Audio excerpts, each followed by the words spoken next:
YouTube before the shooting. Police Chief Brian O'Hara. This manifesto appeared to show him at the scene and included some disturbing writings. Some students recounting the harrowing moments when gunfire rang out during Mass to mark the start of the new year. Weston, a fifth grader, told ABC TV station KSTP what happened. My friend got hit in the back. Did he go to the hospital? Yeah, he went to the hospital. What went through your mind when you saw that? I was super scared for him. I was like 2 seats away from the stained glass windows. So they were like, the shots were like right next to me. The FBI now investigating the shooting as domestic terrorism and hate crime against Catholics. This is ABC News. Some 350,000 Israelis protested yesterday, demanding the government finalize a ceasefire deal and free the remaining Hamas-held hostages in Gaza.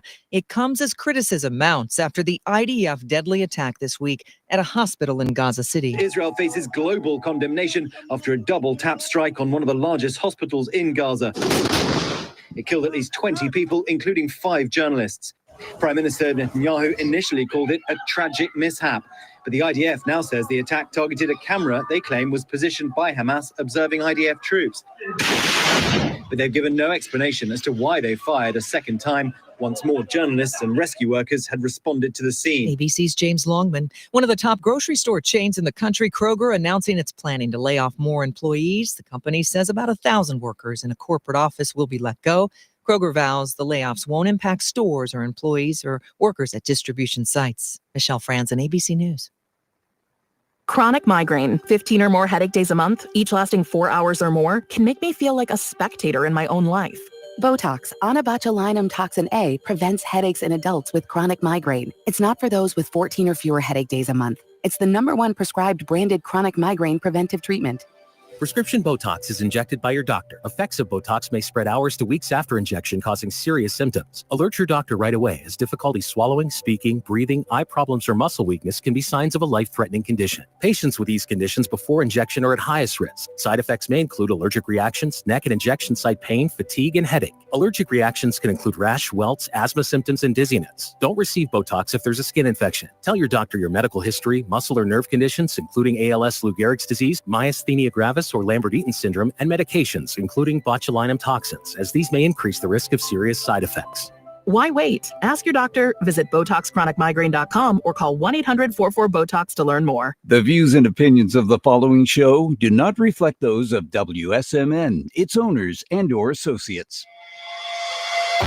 Welcome to the Common Sense Conservatives, a political discussion group about current events and other government-related matters every Wednesday evening from 7 to 8 p.m. Right here on WSMN 1590 AM, WSMN 95.3 FM, and streaming live on wsmn.live. Making sense of the inverted reality we are subject to every day, the Common Sense Conservatives are here to help bring you back to reality. Now, your hosts, Chris Wyatt, Todd McKinley, and John Grosvenor. Alrighty, guys, can you hear me just fine? Give me a thumbs up back in the studio. Todd's got me. Todd, what is with that shirt? My goodness. You like that? Are you in Hawaii?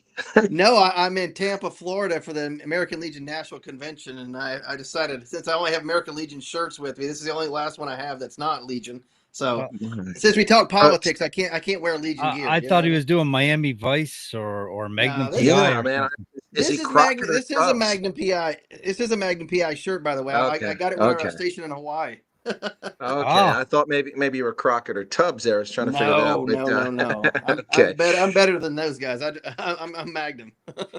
So, folks, we Thomas Magnum.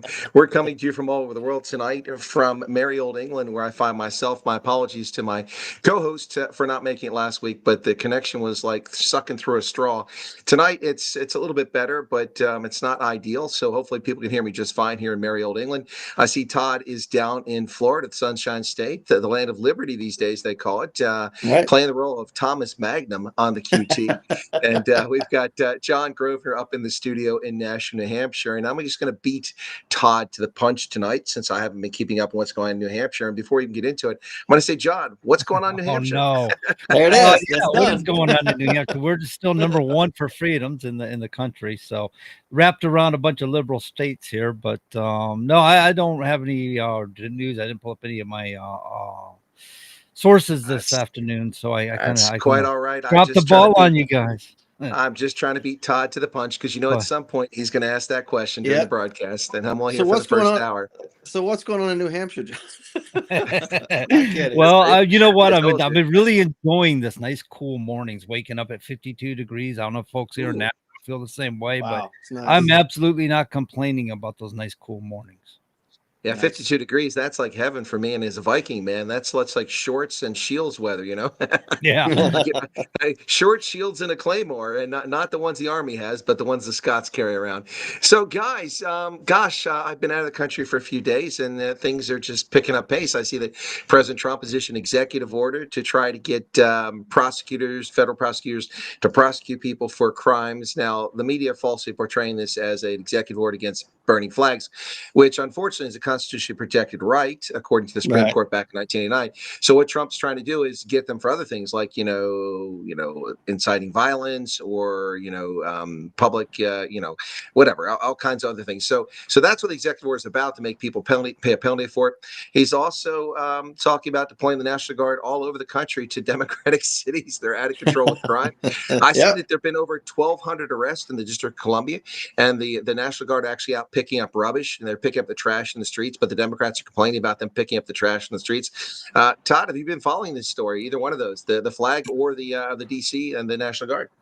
Right. Well, a little bit of it. Yeah. With the flag with regards to that. Yeah, it is constitutionally protected. I think it is reprehensible to do something like that, but I don't think anybody should be arrested for burning the flag. I think it's wrong, but I do think, it is a part of speech. I don't agree with it, but I kind of side with the Supreme Court on that one. Well, I think we both find that it's unpalatable speech, and it's a shame that people feel the need to do that. What I find is the hypocrisy. We saw people arrested for, damaging paint on the street when they paint the rainbow flag in one of the cities down there in Florida. And they got arrested for that. But you can burn the American flag. So why isn't that free speech? I guess because it was on public streets and it happened, it was damaged. I'm not really sure. But it is definitely a topic that's hot. And John, are you following that story at all with the flag burning? Yeah, I heard about it. Yeah, he wrote the executive order and stuff. I had forgotten about the Supreme Court ruling on that. I do know there's some laws regarding that. But if there's a Supreme Court ruling, we know that overrules the laws. So, I don't know, man. I'm up in the air on it. I mean, it's freedom of speech, but it's also an offensive form of speech. But it's meant to be. We've talked about this before in the past. Right. If you go to an airport and you yell the word bomb or something to incite panic and cause harm to people, then that's where your freedom of speech stops, because the intention was to cause harm. Right. And so this here, I don't know if, I can't contradict the Supreme Court ruling, obviously, but the intention is to incite people by burning the flag. That's what their intention is. We've had people defecate on the flag. We've had people go way overboard. The flag is a symbol of our country. And our country is a very, very sacred thing. Our U.S. Constitution, above all, is the most sacred document we have in this country. And so, when you defile things that represent our country, it's a bad representation of yourself. And I know there's people coming from other countries just don't have a care in the world about this country. They don't understand freedoms. They don't love freedoms. They don't know how to handle freedoms. So, but if it's a freedom of speech or a form of speech, and they're allowed to act that way as a form of speech. I mean, we've heard people say you have the right to go stick your middle finger up in somebody's face and flip them off and tell them where they can step, and be really offensive with them. And it's only just a matter of freedom of speech. But when does it stop? Well, I mean, when you invade my personal space, that's when it stops. Yeah. with a knockout punch, with a haymaker, right? That's right. Well, I mean, look, guys, I think we're all violently in agreement here that it is free speech. We just don't like that speech. But that's the thing, and I have to be consistent here, because I criticize the government in South Africa because they criminalize speech. They put people in prison as convicted felons for words, for using offensive, racist language. I mean, and I've always said that when a government silences speech, it's an illegitimate government. And that's why, I find it unpalatable that people would want to burn the flag, and I don't think it's speech. I think it's hateful. It is their right as much as it is. And Todd and I both took an oath to support and defend the Constitution. We did that with honor, and that includes protecting the rights of scumbags who burned the U.S. flag. Yeah, right. Absolutely. And I like the people coming back from say war, that serving in combat. People have the right to not like you and call you names or whatever, but as soon as you get in my face and try to throw a punch, that's a different situation. And you have every right to dislike what I did or whatever you did. But you know, that's your opinion. You have a right to that opinion. Well, I love how cowards stay at home and then criticize Oh yeah, those who serve. of course. That's what they Of do. course, yeah. So Yeah, a good reaction to burning the flag for me is to point at him and laugh and say, you spent $30 on that just to burn it away. But thank you for retiring our United States flag. You know, even though there's a ceremony behind retiring the flag, but burning the flag is retiring the flag. That is actually an accurate statement, but not in that fashion. Yeah. Yeah. It's not a form of protest whenever you retire them properly like that. Yeah. Right. Correct. You go through the ceremony and stuff. That's what you do. Right, You it's a just sign you of should do it respect. ceremoniously next time. You know, that's the only way you can handle it, right? I mean, you can't. Yeah, they should do it ceremoniously, but then all of a sudden say, "Hey, FYI, here's our statement. You know, here's our political statement, but we're going to honor the flag." And that would get probably more traction. Well, you know what I mean? doesn't serve their point, Todd. Oh, They I want to know. incite people like you and I.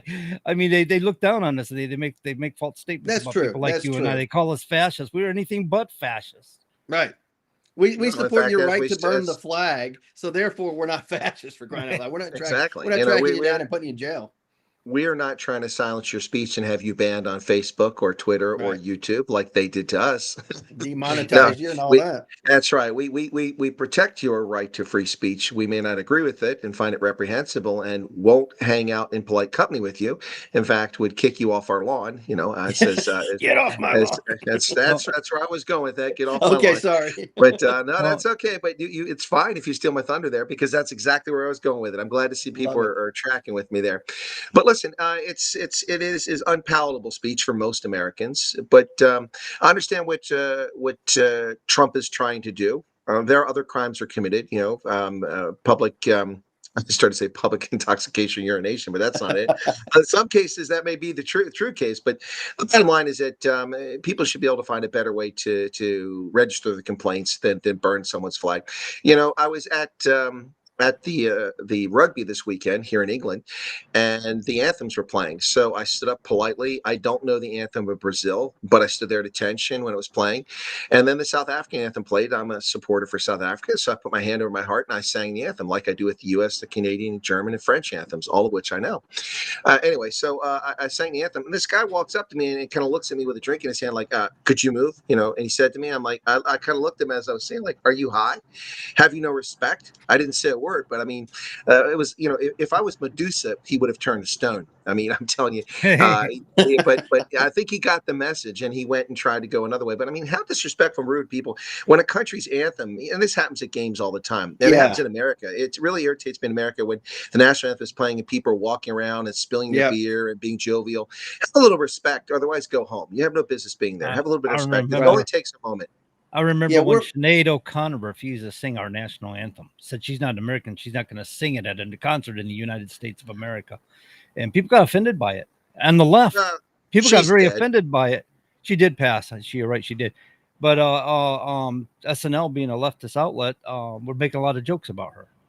Making derogatory I mean, she did statements. a lot of jerks about. Yeah, she had one song, you know, that's it, and I never found to be particularly entertaining or interesting.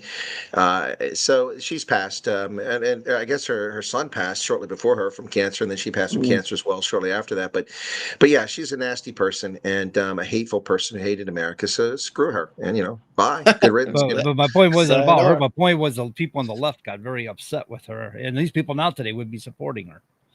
Oh, absolutely. You're right about that. They've definitely changed their tune now. Now, I did a video the other day in which I did a clip of Barack Obama standing out there and saying, these people have invaded America. They're illegal aliens and we will send them home. They're committing crimes by coming across our border. And I'm like, that's what I've been saying. You've been calling me a right-wing nut job. I mean, that's the law. That's what Barack Obama said when he was president in 2007. After deporting a record number of illegal aliens, that's what Obama did. And now that Trump is deporting illegal aliens, apparently it's bad. These people are just wicked. They have no conscience. They have no soul. They simply rotate their views based on whatever is popular in their world at the time. Well, I keep saying, Chris, the reason why they call it democracy is because they want mob rule. You know, I mean, that's what we're doing. If it's direct democracy, it's mob rule, right? And what do you do in democracy? You just keep changing the rules of the game in middle of play. Of course. Exactly. And that once again, gentlemen, is why our system of governance is unique and amazing at the same time. Because we created a system of sovereign states that joined a union. Now, we had the Articles of Confederation, which proved to be too weak. The central government was too weak. But we created a system which, before the advent of King Franklin Delano Roosevelt, and before that, actually, when Wilson came in with the income tax, before the income tax, the thing was kind of held in check. The federal government could only get so large, its appetite couldn't grow because it didn't have the resources, but it had sufficient power to execute our wars, to protect our nation, and to protect our borders and do the things it's supposed to do. But ever since the imposition of the income tax, and then subsequently King Franklin Delano Roosevelt, the government has grown to a massive leviathan. But the concept of the government is a federalist system in which sovereign states surrender some sovereignty to the federal level, but the states are sovereign. And the concept of proving that is very simple: the Electoral College. We made sure that small states had as much representation as the large states. That's why every state, for those who haven't taken civics, which would be some in our audience because they no longer teach it, every state has 2 senators, and the senators in the Senate are the senior body of our bicameral legislature. They're the ones that have the checks and balances, for the most part, against the executive and against the judicial branches. They can veto. They have to approve the president's confirmation. They have to confirm his appointees at certain levels, and they are the only body that can ratify a treaty. A president can't sign a treaty and put it into effect. Obama signed the Paris Climate Accord. It had no legal binding for the United States because the Senate refused to ratify it. So each state is represented, whether it's Wyoming with 550,000 residents or California with 38 million, equally in the Senate. The body that represents the people, of course, is the House of Representatives. And based on proportional representation, each district is roughly the same size, about 770,000 people per district around the country. Some of the districts are quite weird, as we've discovered in Illinois, where the cowards from Texas ran off to complaining about gerrymandering, which is the worst gerrymandering state in the country. But everyone's represented by the House of Representatives. But that's the junior body of the legislature. So our unique system of governance protected us against tyranny of the majority. 50+1 doesn't dictate to the country. It takes the whole country to make a decision. That's why it takes 3/4 of the states to ratify the Constitution, to ratify it, and also to amend the Constitution. So it's not done willy-nilly.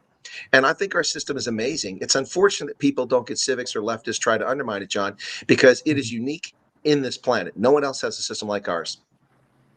Absolutely. Hey, just as a side note here, Holden got stuck on what you were saying about Obama earlier. In 2007, you made a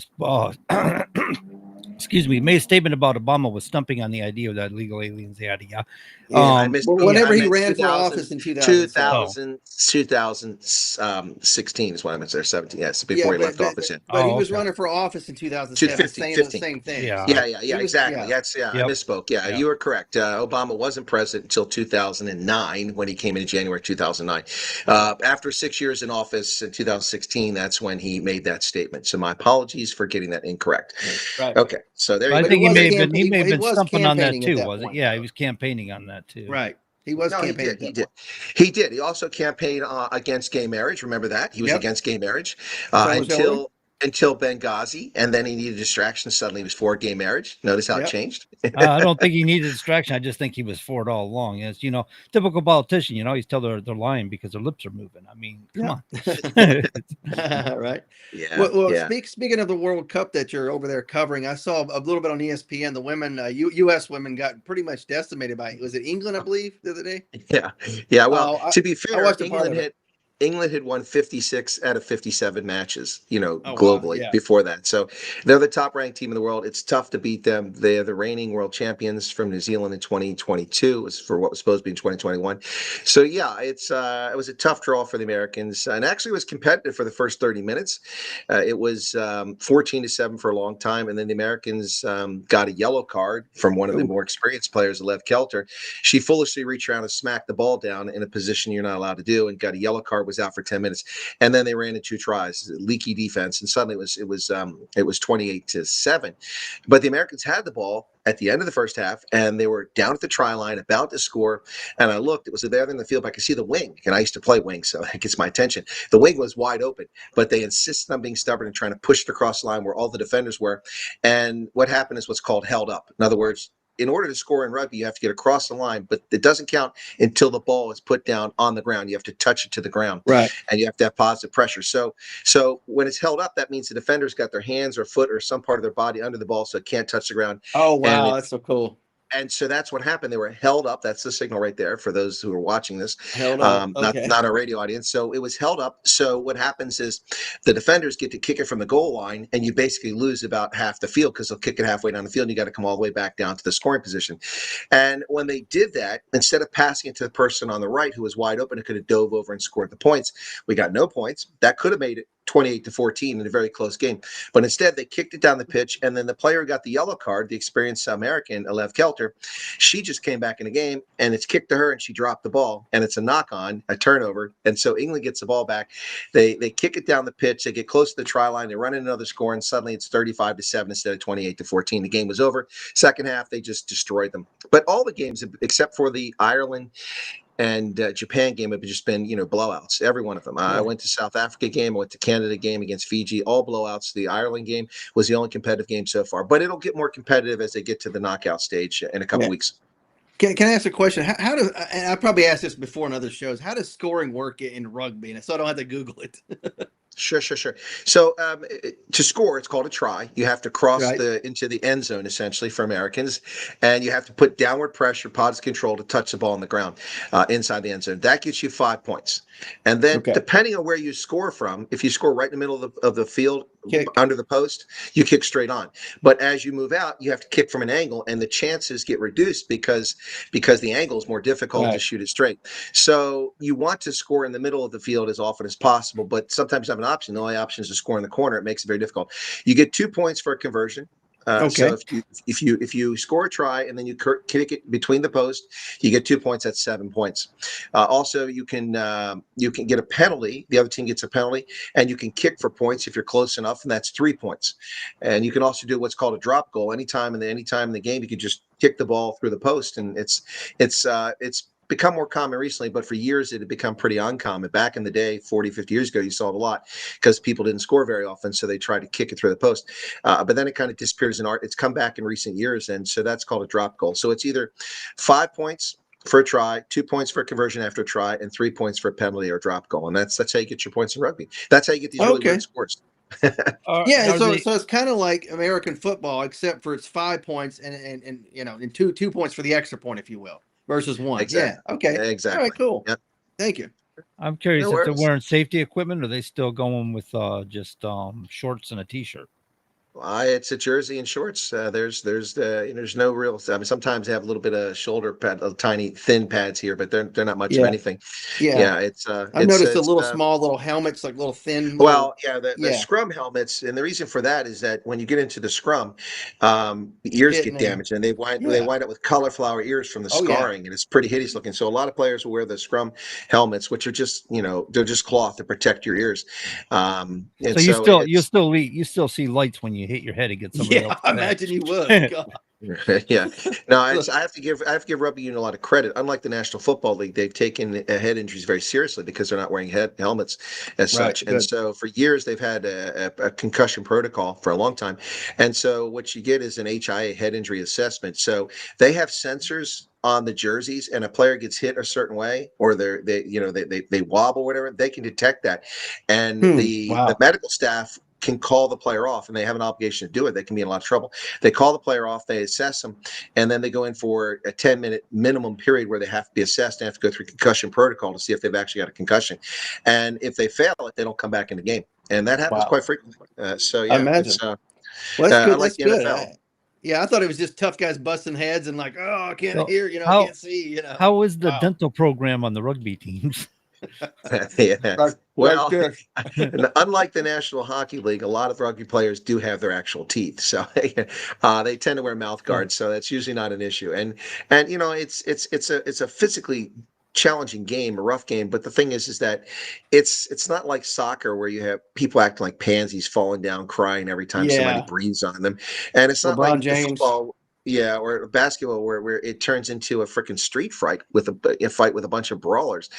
You do have occasional dust ups, but for the most part, you don't see much. It's pretty much a gentleman's game for the men and ladies. Rugby is it's interesting. It's the fastest growing sport in the world, team rugby, and in the United States is the second largest rugby nation in the world, which most people don't know. The only country that has more registered rugby players than the United States is England. The only country. We have over 500,000 people registered to play rugby in the United States. It's pretty amazing. We have like I don't know if you want to call it minor league, but amateur-ish little league in the Southeast, in Johnson City, Tennessee, which is 30 minutes from my house, 20 minutes, 25. How fast I drive? We have a rugby team right there. Well, that's usually called club rugby. That's Club probably rugby, what we're yeah, talking there about. you go. Yeah, and they have I didn't club know rugby what the right championship. word was. Yeah. Yeah, no, they have those every year. I've gone to one of them in New York City a couple years back, but that's kind of where rugby's been for decades in America. We didn't have a national side until 1984, even though we were the reigning Olympic champions in rugby, because in 1920, 1924, rugby was an Olympic sport. The United States assembled a bunch of college kids, mostly from UC Berkeley. They went to France and they won the gold medal twice in a row. They shocked the world. Wow. Yeah, I know a lot of universities. I've seen them on ESPN, like not the main ESPN, but like ESPN 2 or 3 or something down the line, where they cover some college club rugby, which is kind of cool. Yeah, no, it's a fascinating game. It's a game that I was introduced to as a freshman over 40 years ago, 43 years ago. I was introduced to the game, and I've always liked it. But you couldn't really watch it in the States. It wasn't on television until recent years. So I got to watch it and play it in Africa, and that's where I really grew to enjoy the game. So, yeah, but it's pretty cool. And so they used to be like the Olympics, where men and women had the Rugby World Cup in the same year, but that became too much of a challenge for some countries. Plus, they're trying to expand the interest. So they put them off cycle so that so I went to the Women's World Cup in 2014 in Paris, the men in England in 2015, and they wanted to have them 2 years apart. So what they did is they had the women again in 2017 because the men are 19. That way they're every 2 years, kind of like the Winter and Summer Olympics every 2 years instead of 1 year back to back like that. And so the women were in Paris in 2014, Ireland in 2017.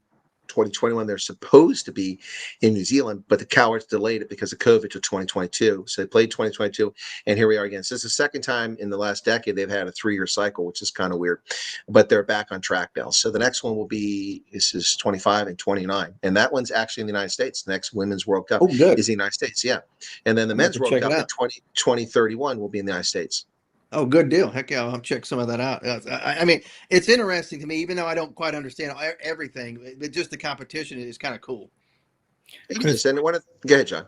Well, I was saying, you were saying that you couldn't find rugby back in the day because it wasn't popular in the U.S. And I can picture in my head you're on base somewhere with this big fat dish, and somebody's asking, "Hey, where's Colonel Chris Wyatt?" Well, he's home. How do you know? Because the dish is moving around. The dish is moving around. He's holding it up on his roof. Well, no, back in the day they used to have those big dish, and you can turn the signal. I know. Yeah, that's true. Yeah. Boy, that's going way back. That's dating ourselves there. Well, my neighbor growing up had one of those. We'd play baseball, and we'd always hit that thing. The ball would just bang it. He'd get so mad. I'm like, you should have put it right where we're playing baseball, basically. Oh well. I mean, back then, in order to get satellite TV, you had to have like an 8 feet across dish. You had to be rich. But now you just have to have an internet connection. You can watch direct TV off the internet. Watch it off your cell phone now. Exactly. But anyway, so rugby is they got a World Cup for the men and women Air Force, and also there's rugby 7. So in rugby union, which is what this is, you have 15 players on the field at a time, and then rugby 7s is half as many players but the same size field. So you can imagine that game is like a track meet. It's like a track meet. Yeah, it's fast. You got to be very fit, and you got to be able to get up and down the field very quickly because those are high scoring games, much higher scoring than these games because there's far fewer defenders and much easier to break through the line, get a line break, and run down the pitch. So it's very exciting. The 7s is a tournament, and the games are very short. You only have 7-minute halves unless you get to the knockout rounds, and it's 10 minutes. So whereas in rugby union, which is what I'm here watching, it's 40-minute halves. So it's 2 40-minute halves. Yeah, I was noticing that. I was like 40 minutes. And it was like, oh, the first half is over. And I was like, first half is over? Like, you got another 40 minutes? God. Yeah, but it goes a lot quicker than the NFL, so I gotta give it that. Games typically real time are over within 2 hours, usually 2 hours or less, unless there's a lot of injuries, and sometimes. But unlike the clock will stop if there's an injury. But I mean, a lot of times, if the player's injured and it's away from the actual play, they'll just keep playing. The official won't stop the clock; you just keep playing. And so one team will be down a player or if two people are injured, they're down two players. They're just kind of screwed unless the play works its way back towards the injured player. Then, in order to prevent further injury, then they'll blow the whistle and call it dead. But yeah, it's a very popular game, and there's different versions of it. And then there's also something called rugby league, which is popular in New Zealand, England, and a number of other countries. And I went to the World Cup here in England a few years ago for rugby league. That's a game where it's a faster game, and they do things slightly different. They don't have a scrum, so you don't have to worry about guys having cauliflower ears because they never get down there and smash their heads against each other. All right. No scrum. I like that. We don't want no scrums. No scrubs. Yeah. Sounds like something. What is that? TLC? Is that the group? Yeah, we don't want no scrum. Yeah, that's it. That's good. Yeah, boy, that's going back a ways there. But anyway, guys, there's a little bit. I don't know if the audience is interested in that. I don't know if you're interested in the rugby, but that's what's going on. So I am. I don't care what we have an audience. This is a discussion group. That's what it is. Okay. Well, we can discuss a little bit. We can discuss a little bit more about it. The men's tournament has 20 teams, and they want to expand it, which I think is a bad idea because there's already a number of blowouts with 20 teams. But 20 teams is the right level, I think. Whereas I think there's like 48 in the FIFA World Cup is ridiculous. But 20 teams, the men's, and so they have games during the week when they have the World Cup because they have more games they've got to cover. Whereas the women, all the games are just on the weekend, so you wind up with downtime during the week, which is okay. And normally I would be running around and going to battle sites and and castles and filming and experiencing some culture. But my rental car has a mileage limit on it, and it's 24 US cents per mile after I get to the limit. So I'm kind of restricting myself to short drives to coffee shops Oh, wow. during the week, and then racking up the miles on the weekend driving around to the games because I was already over my limit in the first 4 days. So I can average about 80 miles per day. But I learned a little something here. Avis changed the rules, and if you rent over 28 days, then they're going to limit you. But the guy told me, he said, if you rent 28 days or less, then and you get your unlimited mileage. So next time I do like this, it'll be 28 days max. I won't do 30, and I'll just take the bus or the train for those other 2 days. Yeah, or turn it back in and then sign it back out, right? Well, that's what I said to him. I said, you know what? Why don't I just turn it back in and get another car and come back here? But yeah, except that the games are halfway up the country, most of the games, and they're all the way down by London, so that's not going to help me in this case. Yeah, anyway, but no, the rugby is it's quite a popular sport in some nations, and it's growing. It's growing in Latin America. Brazil, the women, this is their debut. They made it for the first time. In fact, their fly half, which is the person who is kind of the field general in the middle of the field and kicks the ball and distributes around, and also tries to kick a lot of the conversions. It isn't always that person. Anyone can kick the conversions, but usually a fly half does it for most teams. Anyway, they've got a fly half from Brazil. Her name is what's her name? Something Kuhnhan or something like that. A German surname, looks very German. But she's a breast cancer survivor and just had breast cancer 3 years ago. And she's back to playing rugby. She's also an Olympian too. So she scored the first points ever for Brazil, and the crowd went wild. The Brits always love, the English always love to root for the underdog. And in that game against South Africa, Brazil was definitely an underdog. They lost 66-6. But it was an exciting game, and it was great to see them put their energy into it. The South Africans got their first win in the World Cup for the women since 2010. So it was an exciting day all around. And Ireland had a great game against Japan. Japan gave it a valiant effort, but they made one mistake and kind of got away from them. Oh, wow. So who do you think is going to win it all? Who's favorite? Well, it'll be either England or New Zealand, and I think England has the front edge. In fact, the coach of England is the former USA Eagles men's rugby coach, John Mitchell. He's coached all over the world, and for a couple of years he was a U.S. coach. He had a 9-8 record. I think he's the first ever U.S. coach to have a winning record, 9 wins and 8 losses. And then John Mitchell, and then he later went elsewhere, and then he wound up as the coach of the England women's team. And they're tough to beat. They're really talented. You can't for a second pause. You can't look away for a microsecond because they'll just run right past you and they just burn you. And that's what happened in the game against US. They just burned the American women in the second half. It was painful. And here I am sitting there wearing a USA women's rugby jersey, and then all these English fans around me. You start to take it off a little bit. They're all like, "You poor bugger, you." Hey, but you stayed loyal though. That's the thing, though. Of course. I mean, I'm not a fair weather fan. Not a fair weather fan. Some But people will be anyway, taking it off and putting it off on the side. So that's a little bit about it. Like I said, the games are every weekend here. The first game, I got to say, the first game was in Sunderland, a place I'd never been, so that was interesting new. Just below Newcastle in the northeast of England, not too far from the Scotland border. In fact, I went by Hadrian's Wall and I stopped there for the first time. I've driven through and past it, but I've never stopped. I went to, but of course my hip was proving to be a challenge, and it's quite a hike up the hill, so more like a mountain. So I just took a few photographs from a distance, and it stopped at one of the hill forts there. And then went on to Sunderland, and it was pretty interesting because they've got this huge chasm where this river passes through, and the banks are hundreds of feet up. They built this massive footbridge that goes across it, and apparently it's been closed forever. They never opened it, so they opened the bridge for one day for the Rugby World Cup for the celebration of the game on Friday last week. I ran into people from Sunderland who came just to walk across the bridge because they've been waiting forever to cross that bridge. So they opened up, and you could tell that the bridge wasn't quite finished because there's a few spots as you walk along where there's supposed to be stone, granite, but it's just sand. And so I'm walking across a bridge, kind of shaking, like, is this structurally sound? Anyway, Maybe. By the way, the bridge is closed again. It was only that one day. That was it. So you can't cross the bridge again. But it runs from the center of town across the river, the Tyne River, I think it is, into to where the stadium's at. And the stadium was nice. But anyway, so they threw a heck of a parade and a great fan zone. They had people march through. It was really cool. They did a great job. And then the game, England won. They had a pop musician, Anne Marie, sing before the game. She sang 3 songs, and it was a pretty good opening. And that was the first game. And USA got to play in the first game, even though they got slaughtered. Then on Saturday they had games in York and I think Manchester. I went to games in York, which is an old Viking town. The Viking name for it was Jorvik. And then on Sunday they had games. I think Manchester again, and also in Northampton. I went to Northampton, so it's just kind of in the middle of the country. So, yep. Good deal. I love it. That's good stuff. And when you head back this way, or the U.S.? In mid-September, I'll be back. With the women's a little bit different. For the men's, I only go to the World Cup during what's called the pool stage, because you see all the countries you never see. I mean, they got Portugal, they've got, Chile. I went to Chile game in France. I'd never seen Chile play before. So you see countries like that, and it's kind of cool. Competition, there's lots of camaraderie, fans from all over the world. Then later on, I much prefer to watch the games on TV when they get to the knockout stage, so you can see the replay and stuff like that. And I go home for that portion. So there's 40 games in the pool stage, and I try to go to as many as possible and see as many things as possible in the men's World Cup, and then I go home.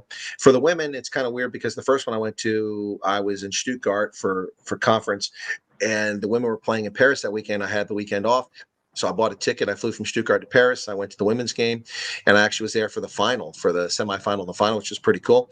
And then the next time I went to Ireland, and I caught it towards the end, so I was there for a couple weeks and caught the second half of the tournament, and then up to the final and watched England defeat New Zealand. And then this time here, I've got the pool stage and then the quarterfinals, and I'm headed back. I've got a documentary I have to film in September, so I need to get back to the States. Yeah, good deal. What kind of documentary? Can you talk about that, or is that a no-go? No, I can talk about that as long as it comes through. It's a South African broadcasting network that's filming a documentary about Afrikaners that have left South Africa and their situation in South Africa. And so I'll be filming that when I get back to the States, if all goes well. And at the moment, it looks like I'll be flying up to Idaho, Twin Falls, and doing that documentary up there. So it should be interesting. Looking forward to that. But the World Cup, it's rugby. I like rugby. A lot of people don't realize women play. But they do play, and there's some really good, talented athletes that play women's rugby. The Australians are good, the New Zealanders are good, and of course the English are fantastic as well.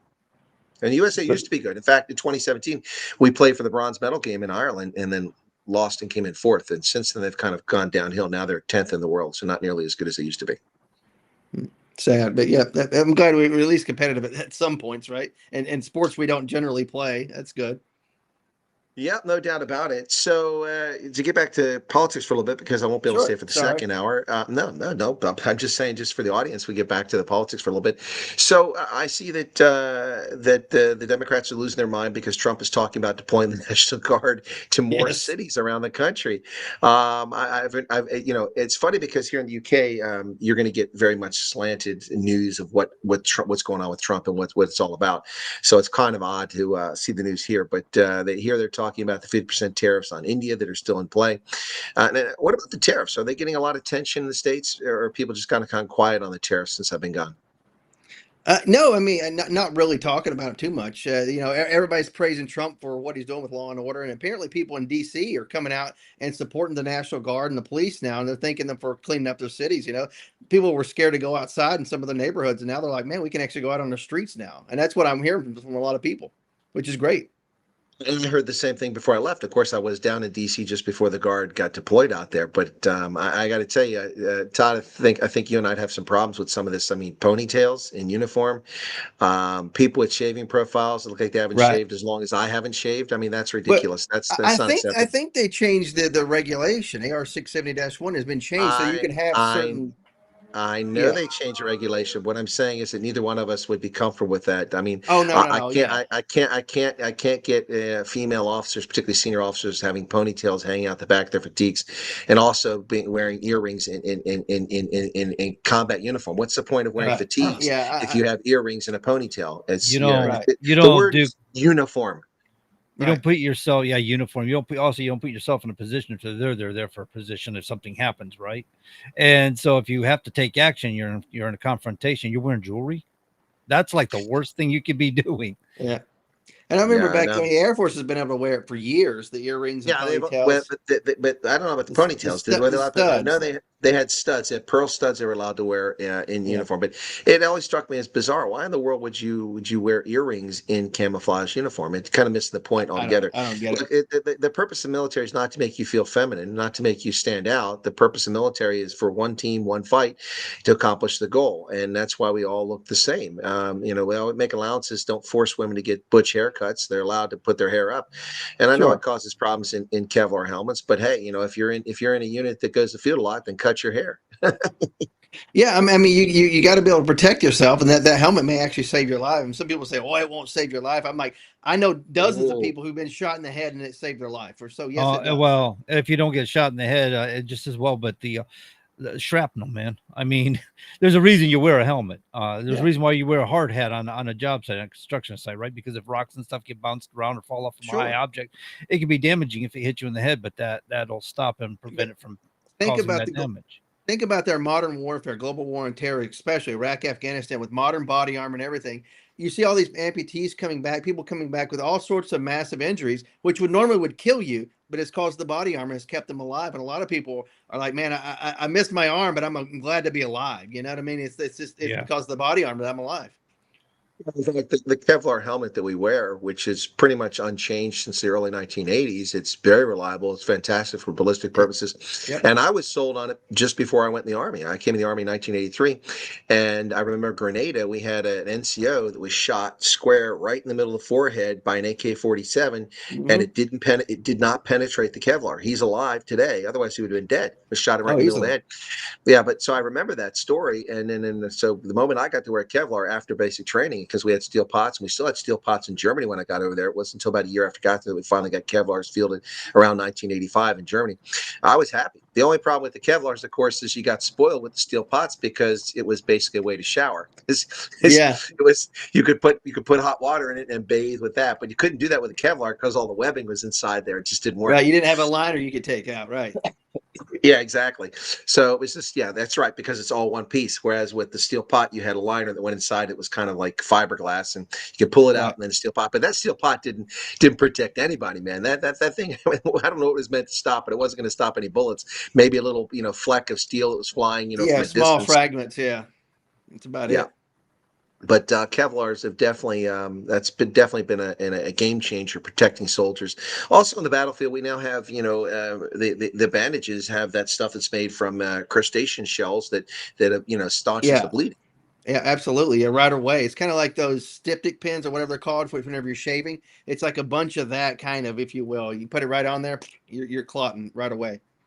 Yeah, it's pretty amazing where battlefield medicine has gone. Of course, I mean, look, we're not trying to promote warfare here, but No, not at all. but for sure, militaries have led the advance, particularly when it comes to health, for centuries. I mean, the reason we learned how to defeat malaria is because the army went to Cuba, and then we lost more soldiers to malaria than anything else, and so the initial treatments that the army developed for malaria proved to be effective, at least at that time, and with things like mefloquine were developed by the U.S. Army. Although mefloquine's fallen out of favor, but the point is it was a first line defense for a long time.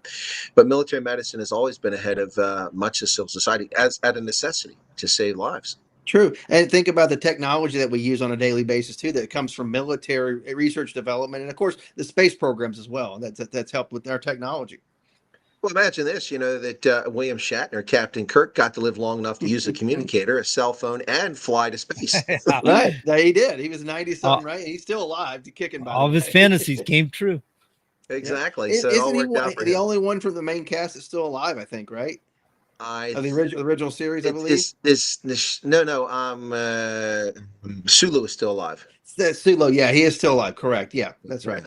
Yeah, who they didn't allow in the cartoon, by the way. I don't know why. If you remember the original series, they had the continuation in cartoon format. I just remember that. George Takei and William Shatner, I think, are the only remaining original crew members still alive. Takei is still alive. I'm sorry. Yes, correct. Yeah. And he's a crazy lefty, and I was gonna say he's a lunatic lefty. I don't care that he's gay. I don't care that he's gay. It's just the lefty nonsense he throws out that I don't really care for. He's definitely a wackadoodle. So speaking of military developments, I don't know if you saw this. New York Times ran a story about Ukraine and women. And the story about the Ukraine women is that a lot of them are pregnant. Apparently, because a lot of the cowards ran off to Germany and Poland to escape the war. So there's a massive shortage of men. And of course, they've had a lot of fatalities in combat. And so 70,000 Ukrainian women have volunteered to serve in the Signal Corps and medical field and all kinds of things. And a lot of these women are pregnant. And they serve until the 7th month of pregnancy. This is insane. We don't allow women who are pregnant to deploy forward. No. But, desperate times call for desperate measures, I guess. But it's pretty frightening because I'm sure that a lot of these children are probably lost through, spontaneous abortions, miscarriages, combat, that sort of thing. It seems to me to be rather foolhardy to do that. But I understand Ukraine's position. They're in desperation mode. But still, I mean, it's a pretty sad thing to see that women in their 7th month are serving on the front lines in the conflict. That's sick. Right. Yeah, absolutely. Well, let me ask you this. You weren't on last week. Trump had the summit, if you want to call it that, the meeting with Putin there in Alaska. What are your thoughts about what came out of that? Not much really came out of it. What are your thoughts?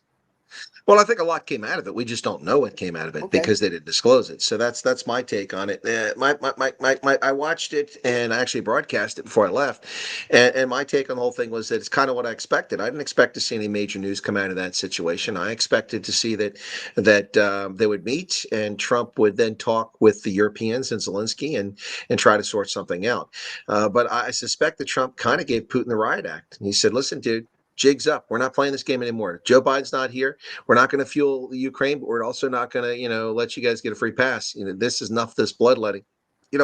Trump has ended one war after another. I mean, why is this guy getting multiple Nobel Peace Prizes? I mean, he ended the war in Congo, although it'll probably start again, but he ended there.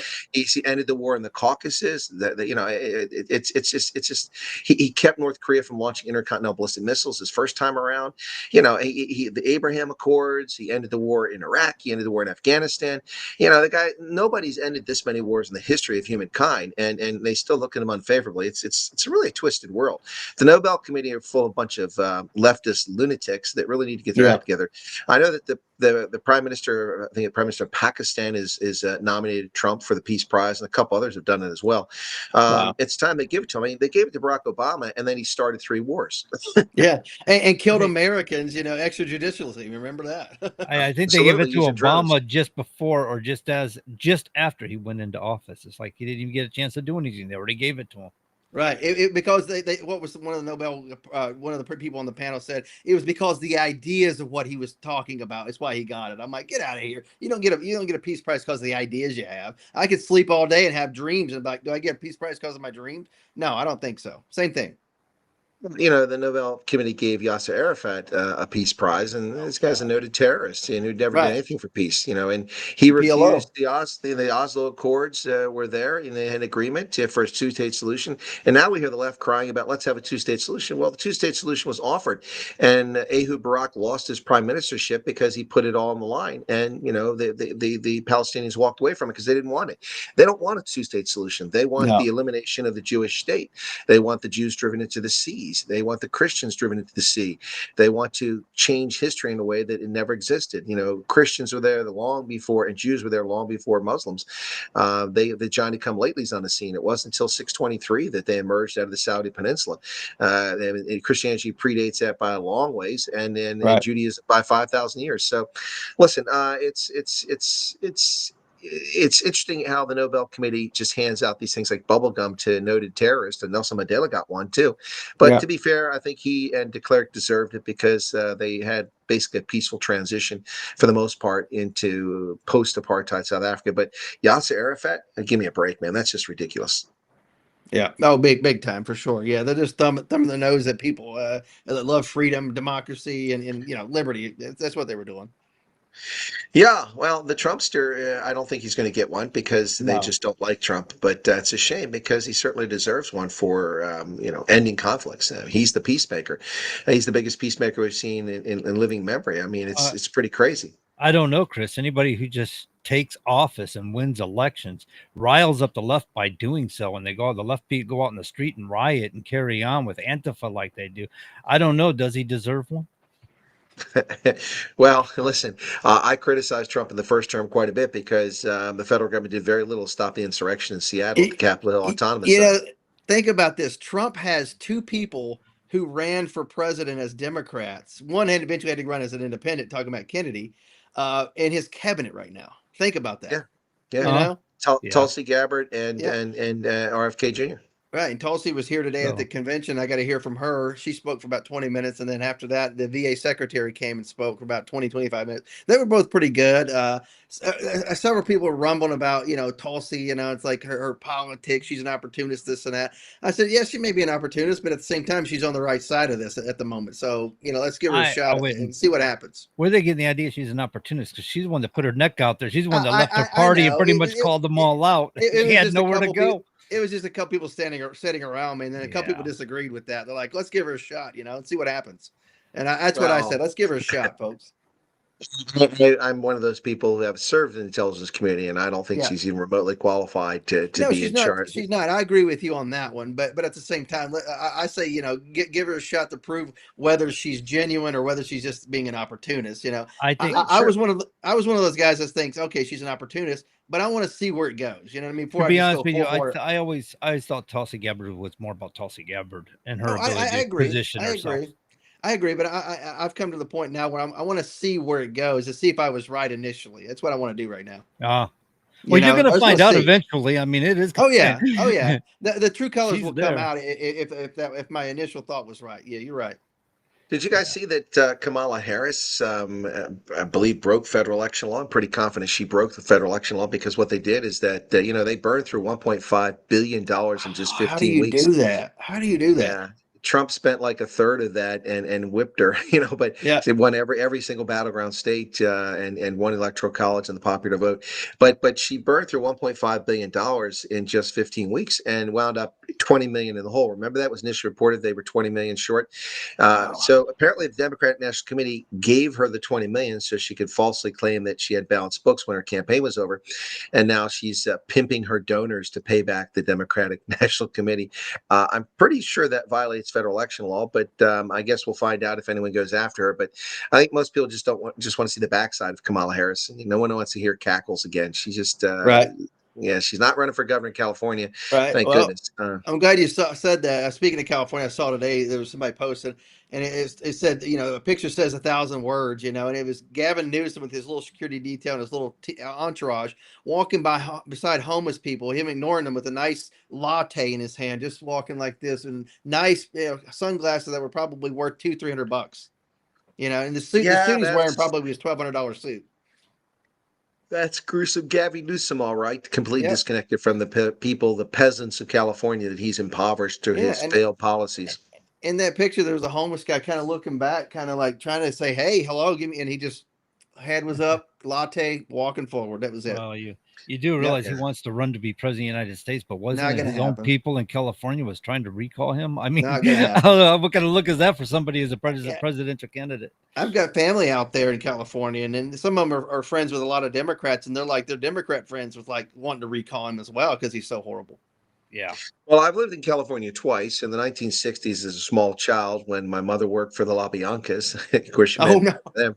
Yeah, they were murdered by the Manson clan, but Wow, she that worked yeah, for. the Tate LaBianca murders. Wow.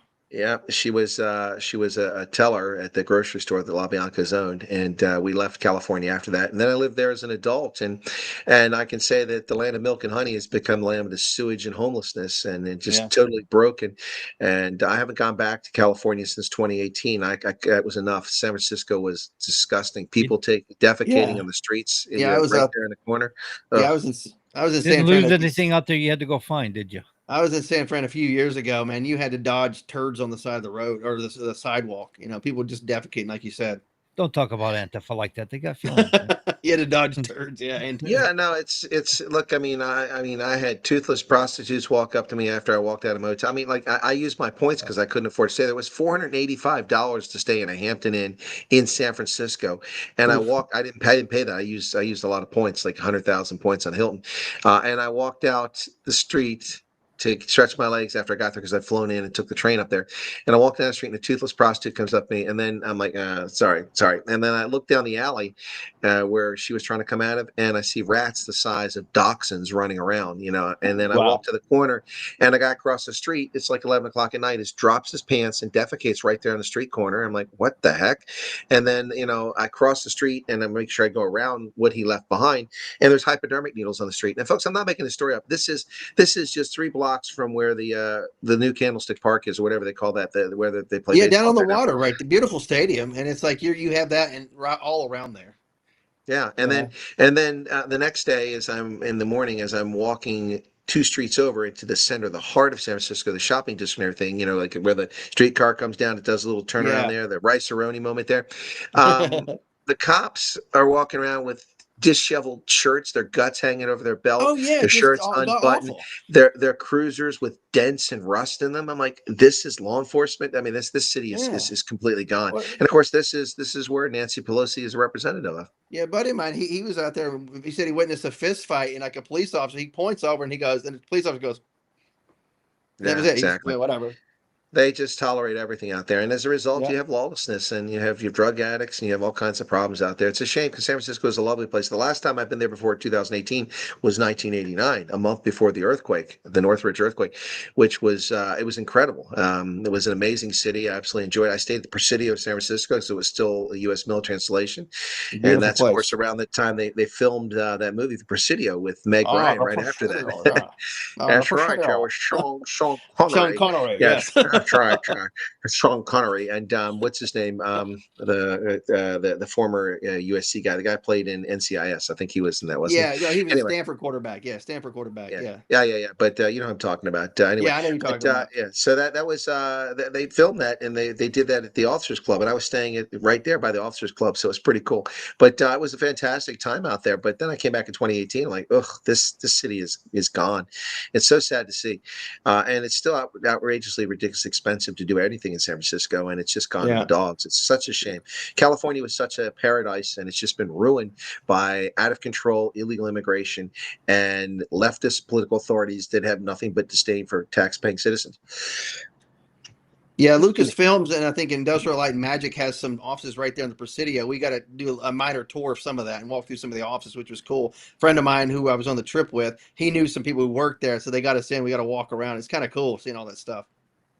It's kind of ironic. We were active duty military members, and we have to get permission to enter the Presidio. That was a military base for 350, almost 400 years. Yeah, The Spanish founded it. It's why it was Presidio. It's been ever since.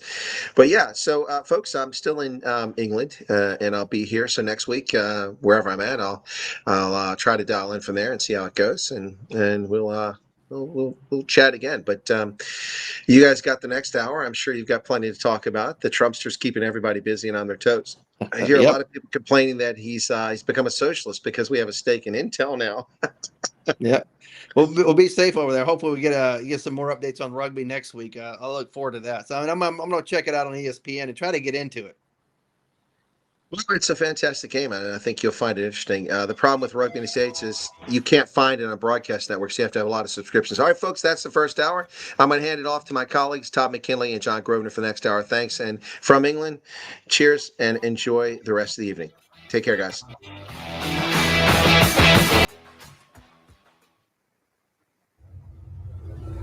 WSMN 1590, WSMN 95.3 FM Nashua. Listen, watch, and stream at wsmn.live. ABC News, I'm Dave Packer. A deadly shooting at a Catholic school in Minneapolis just as the school year gets underway. A heavily armed shooter firing through the church's stained glass windows as the children attended Mass. 2 young children killed, 17 students and adults wounded. Minneapolis Police Chief Brian O'Hara. The coward that shot these victims took his own life in the rear of the church. That coward has been identified as 23-year-old Robin Westman. No prior criminal history. The FBI is calling it a potential act of terrorism and a hate crime. President Trump issued a proclamation honoring the victims and ordered the White House flag to half-staff. She was confirmed for the post by the Senate just last month. Now sources say CDC Director Susan Menarez, along with 3 other top CDC officials, are being ousted. Denmark claiming that agents linked to President Trump are using covert operations to encourage Greenland to secede and join the U.S. This is ABC News. It's thought to be the first lawsuit of its kind. The parents of a California teenager who died by suicide are suing the company behind ChatGPT, claiming the chatbot helped the 16-year-old take his own life. According to court documents, in one chat, the teenager sent a photo of a noose knot he had tied to a closet rod and asked the chatbot, "I'm practicing here. Is this good?" "Yeah, that's not bad at all," ChatGPT responds. "Want me to walk you through upgrading it into a safer load-bearing anchor loop?" And after telling the chatbot he was thinking of telling his mother about his suicidal thoughts, court documents claim the chatbot responded, "I think for now it's okay and honestly wise to avoid opening up to your mom about this kind of pain." ABC's Rhiannon Nally. If you're struggling with thoughts of suicide or know someone who is, help is available. Call or text the National Lifeline at 988. Ford recalling over 355,000 pickup trucks in the U.S. because of an instrument panel display failure, meaning drivers get a blank screen. Dave Packer, ABC News. What are you doing every day to support your liver? If you enjoy sweets, fast food, alcohol, or take any medications, that's a vital question to ask. Hi, I'm Sherry Torkas, pharmacist and health author. For over 30 years, I've helped people make informed decisions about their health, especially concerning prevention and long-term wellness. Supporting your liver isn't just a wellness trend, it's a daily essential. That's why I recommend Active Liver by New Nordic.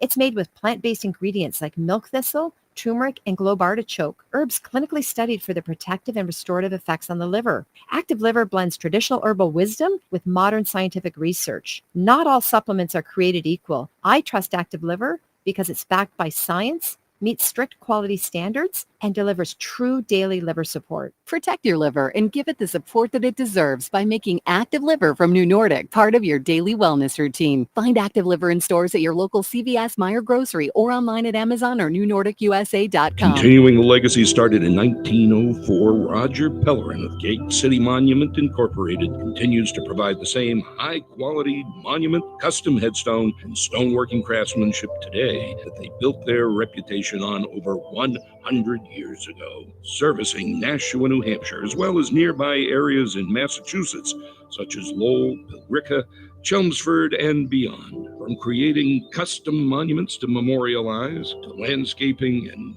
granite work or restorative services, each job is done to your satisfaction and is backed by decades of experience and integrity. If you're thinking about stonework, think Roger Pellerin of Gate City Monument. Visit online at gatecitymonument.com. Stop by and meet Roger at 321 West Hollis Street in Nashua, or call 603-883-7141. That's 603-883-7141. Gate City Monument, memorials of distinction for people who care. All right, folks, we're back on the Common Sense Conservatives. I'm Todd McKinley. I'm joining you from Tampa, not in Northeast Tennessee, as usual. John Grosvenor hold down the studio. And, of course, Colonel Chris Wyatt was on in the first hour. He had to drop off. And I just got a note from somebody saying that our live stream has probably dropped off. And I just checked a few of the places that I posted, and I think it has stopped. But for those who generally watch it online, on social media or whatever, I think we're going to take a quick look at that, see what happens. But you can look at wsmn.live. That's wsmn.live and listen to it there. Person who just texted me, who listens to the show quite regularly in Tennessee, let me know that the live stream was down, but they are online listening to it on the live stream on the radio station's website, wsmn.live, folks, just so you know. We'll take a look at that, see what happens. If we can't get it back up tonight, no problem there.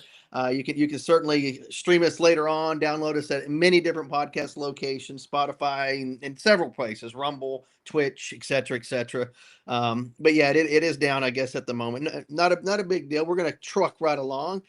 Colonel Chris White going to be still in England next week, and of course he'll be coming back, as he said, just before he dropped off there, mid-September. He loves some travel, doesn't he, John?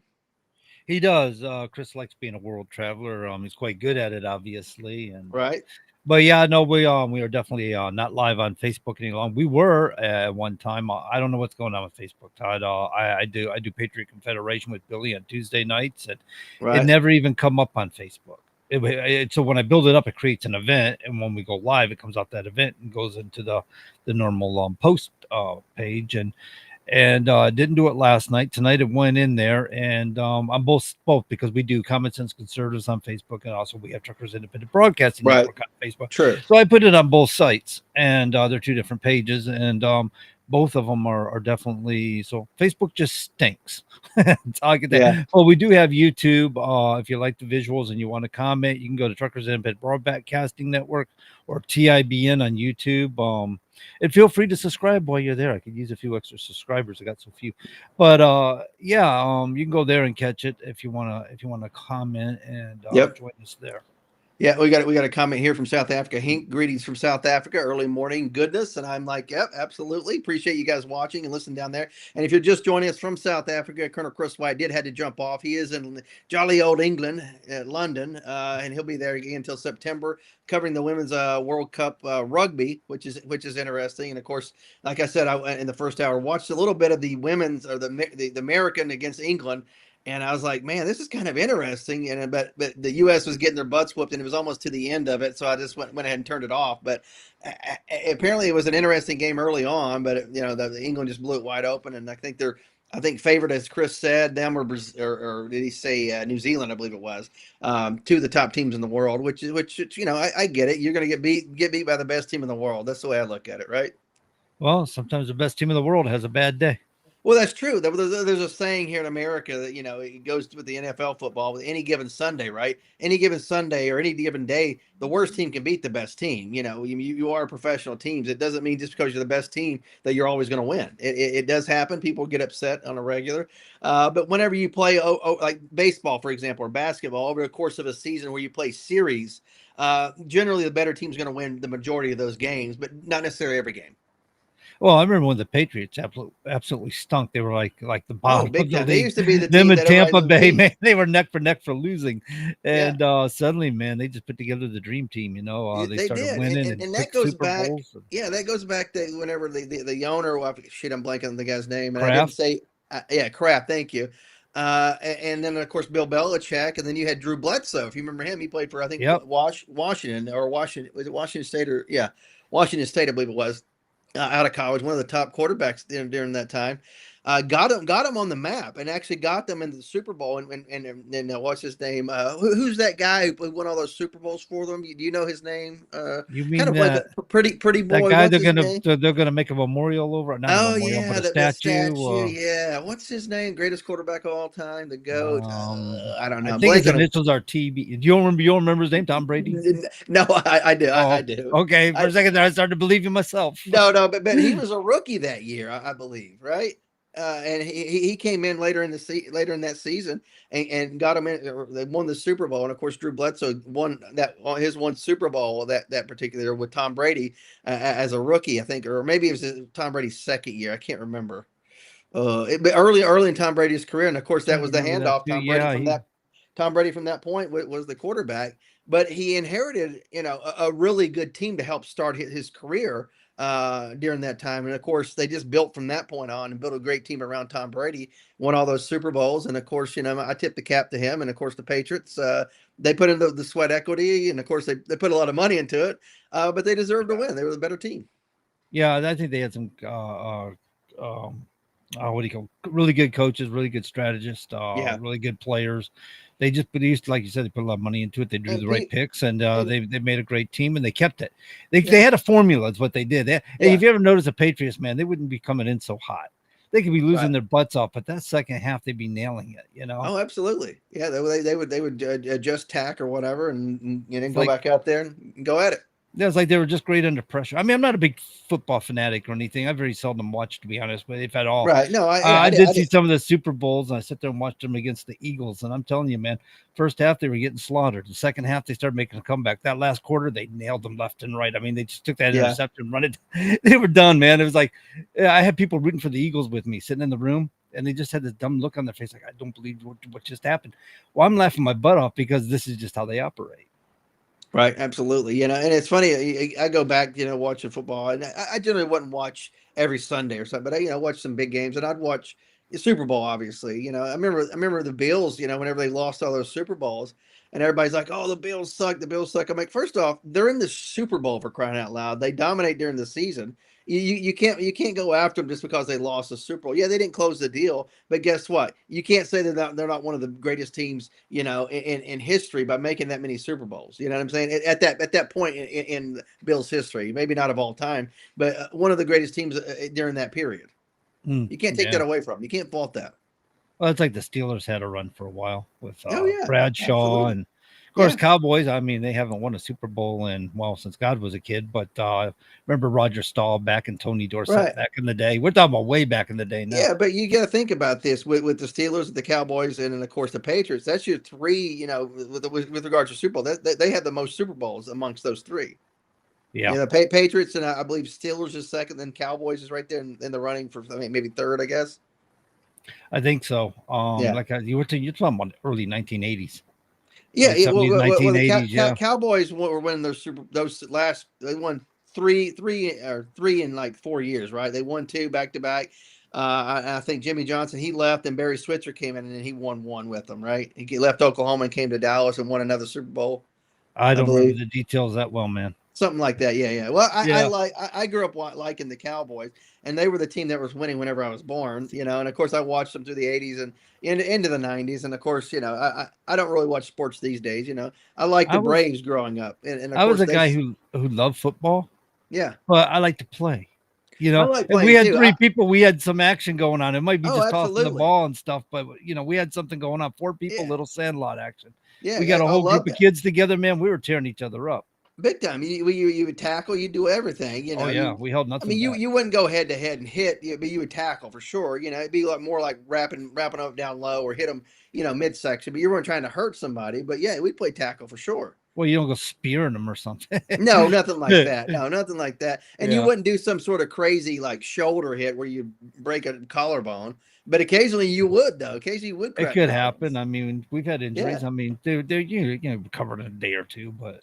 Oh, absolutely. But, whenever University of Tennessee football was on, we'd stop play. We'd go watch the game. And if they weren't playing at night, we'd go watch the game, go back out and start playing again, or watch if there was a big game, like say Notre Dame, Michigan, we'd stop, watch that game, and go back out and play.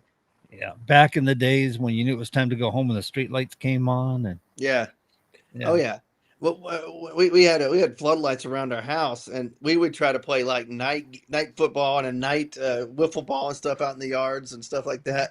But at night, because you didn't have like stadium lights, you're using floodlights and some lights in the driveway.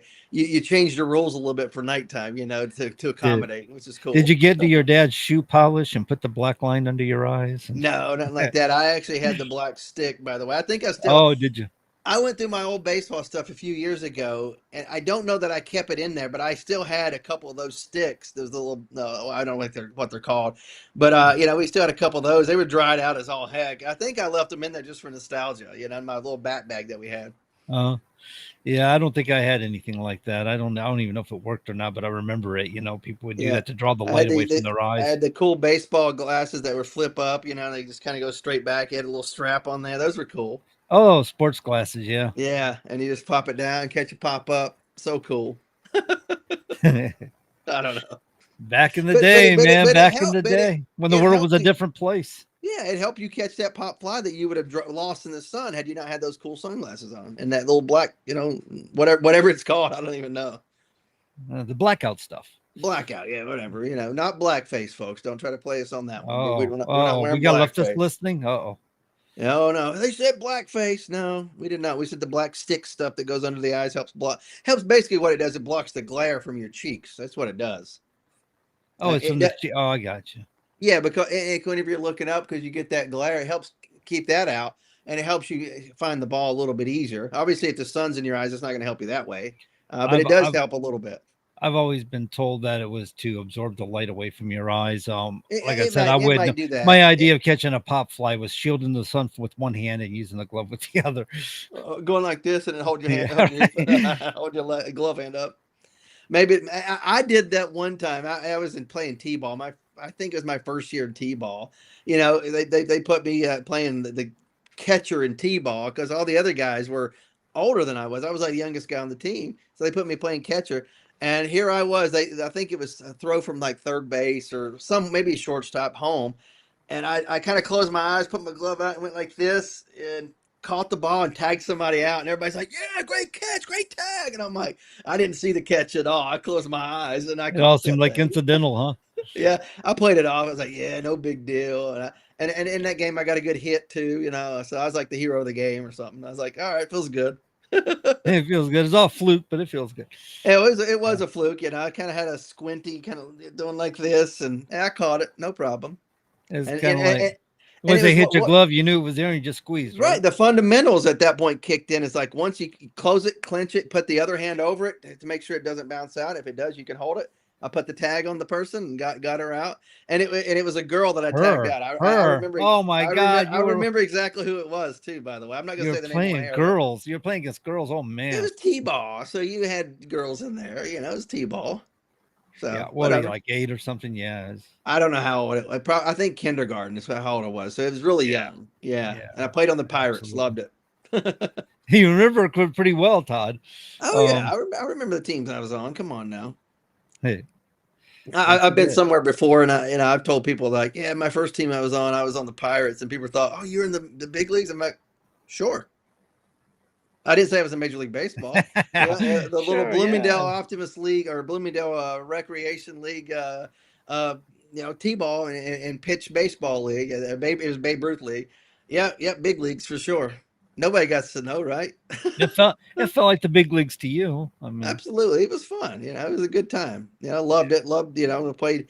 I think till 12 years old in those leagues. You had the different pitch leagues, and then of course from that did some travel baseball, high school, and onward from there to the big leagues. Yeah, the Army, not the big Army. leagues.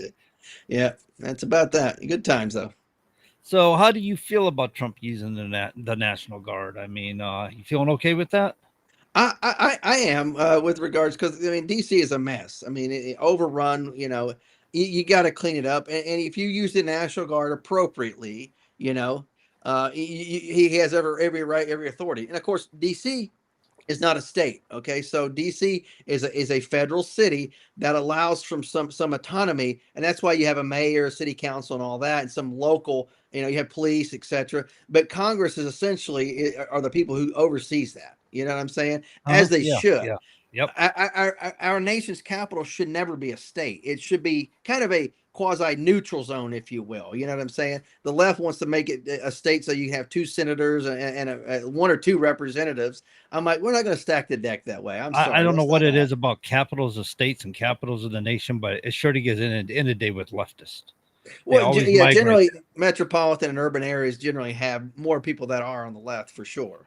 Mm-hmm. And people that live out kind of, out in other communities and stuff, like generally those people are more independent-minded type people. You know what I'm saying? They're more Yeah. handy. They don't need a lot of the services to get by. They don't need all the conveniences because they're generally more hardy people. And Self-sustaining. they know how to get by on their own, and they don't need maybe to. not necessarily self-sustaining, but they can go out and work, and they're handy, they're crafty, they can build, and of course they can repair Yeah. stuff. Versus people in the cities, they don't really necessarily have those skills. I'm not saying they all of them don't, but many people don't because they don't have to. You know, if you live in apartment complexes or housing projects, whatever, generally you're not doing a lot of things that other people are doing that have houses in suburban areas or farms and things of that nature.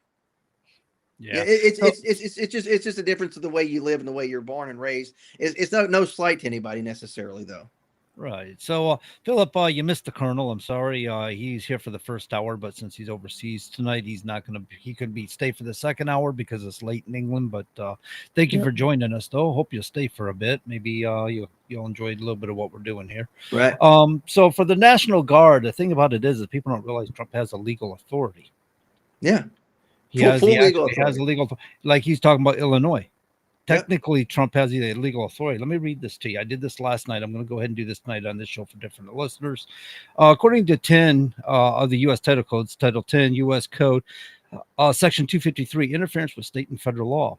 The president, by using the militia or the armed forces or both, or by any other means, shall take such measures as he considers necessary to suppress in a state any insurrection, domestic violence, unlawful combination, or conspiracy if it one so hinders the execution of the laws of the state, and if the United States within the state, that any part or class of its people is deprived of a right, privilege, immunity, or protection named in the Constitution and secured by law, and the constituted authorities of the state are unable, fail, or refuse to protect that right, privilege, or immunity, or to give that protection, or to opposes or obstructs the execution of the laws of the United States or impedes the course of justice under those laws.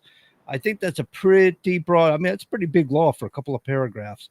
But if I'm reading that correctly, and if I understand that correctly, Todd, pretty much Trump can use the armed forces. So like the southern border, he didn't have to put a wall down there. Technically, he could have took the armed forces down there to Texas, and New Mexico, and Arizona, and not one of those states could have done a thing. Even California, they couldn't do a darn thing against them, and he could have used armed forces down there. There were times when drug cartels were using helicopters and military-grade firearms against our Border Patrol agents.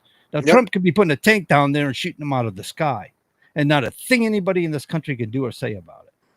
Yep, absolutely. You know, he can't use, the military as law enforcement, within the borders of the U.S., like posse comitatus. Now, they can back up, the local law enforcement as they're doing in D.C.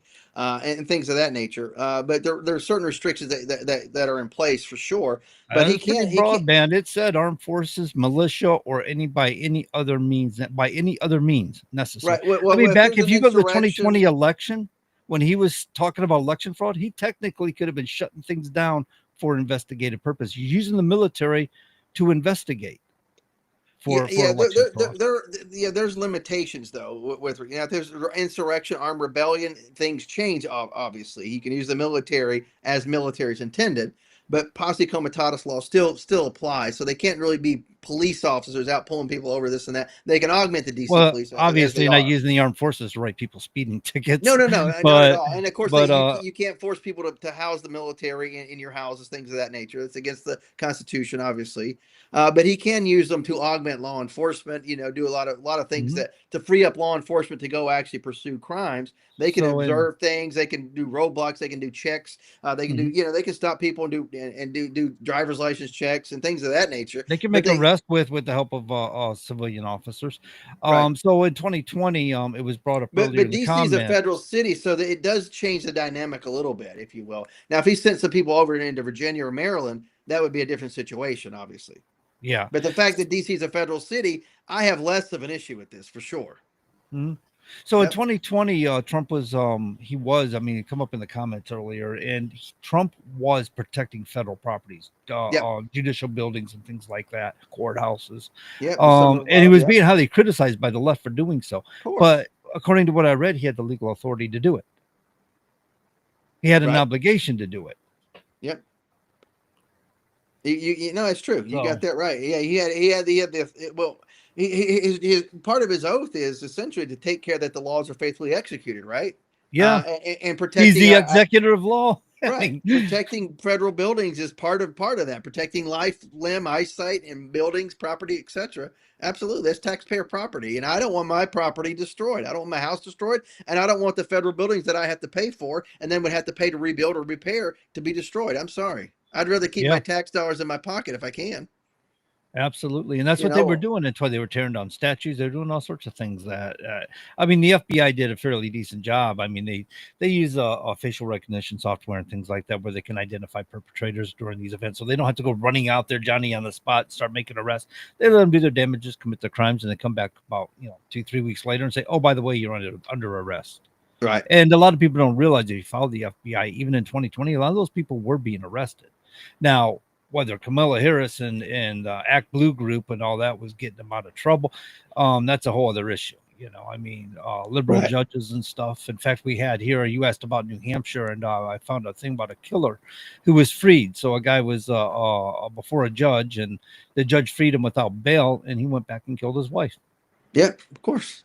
And, Of course. so these liberal judges, man, they get out of hand. They don't want to hold people accountable for their actions. I don't know the details on why he was before the judge, but she let him out. It wasn't a judge, excuse me, it was a magistrate. And Magistrate, yeah. somebody he would look over to assess these things before it goes to the judge, I think. Yeah. I think magistrates have. I think it differs everywhere, but essentially they're there to hear bail, bond, things of that nature. I believe so. Kind of take up some of the slack for the judges. Yeah, and I think they can issue like search warrants and things of that nature. I don't believe magistrates hear court cases or anything like that. No. I could be wrong. No, I don't think. Well, depends on what magistrate country is you're in or more of an what administrative judge, right? I think. something like that. Yeah. Yeah. So but these liberal judges, they go too far. They're turning people loose on the streets that shouldn't be turned on the streets, and sometimes they're throwing the book at people like, I don't know, J6ers. Right. For what? You walked into a building, in which case they opened the doors and pretty much told you to go on in. I mean, Yeah, come on in. This isn't a trap. We're not entrapping you at all. No, come on in here. We like you. So now no, we're gonna come arrest you. according to that code I was reading, now that's pretty broad. I don't know. I thought that was pretty broad. I found that quite some time ago, and I was looking at it and kind of assessing that. I thought that was pretty broad power for the president. And like I was telling the guys last night, I was speaking to Rand Paul here at the Granite State Gun Range over here in Hudson, New Hampshire. Okay. And this was in 2016 when he's running against Trump for president. And I asked him, so what are we going to do about all these out of control regulatory agencies? I mean, this is terrible. I mean, you as a U.S. senator, I mean, we gotta do something. I mean, if you win president, great. He goes, well, that's why we need to elect a good president. Right.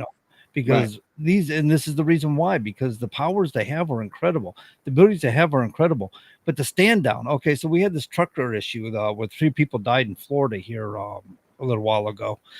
And it turns out he's an illegal alien who wasn't supposed to be issued a CDL license, a commercial driver's license, yet he was by the state of California. We got federal laws to prevent this sort of thing from happening, but people like Gavin Newsom say, oh, no, we don't do that. You just go ahead and give them the license anyway and send them out there.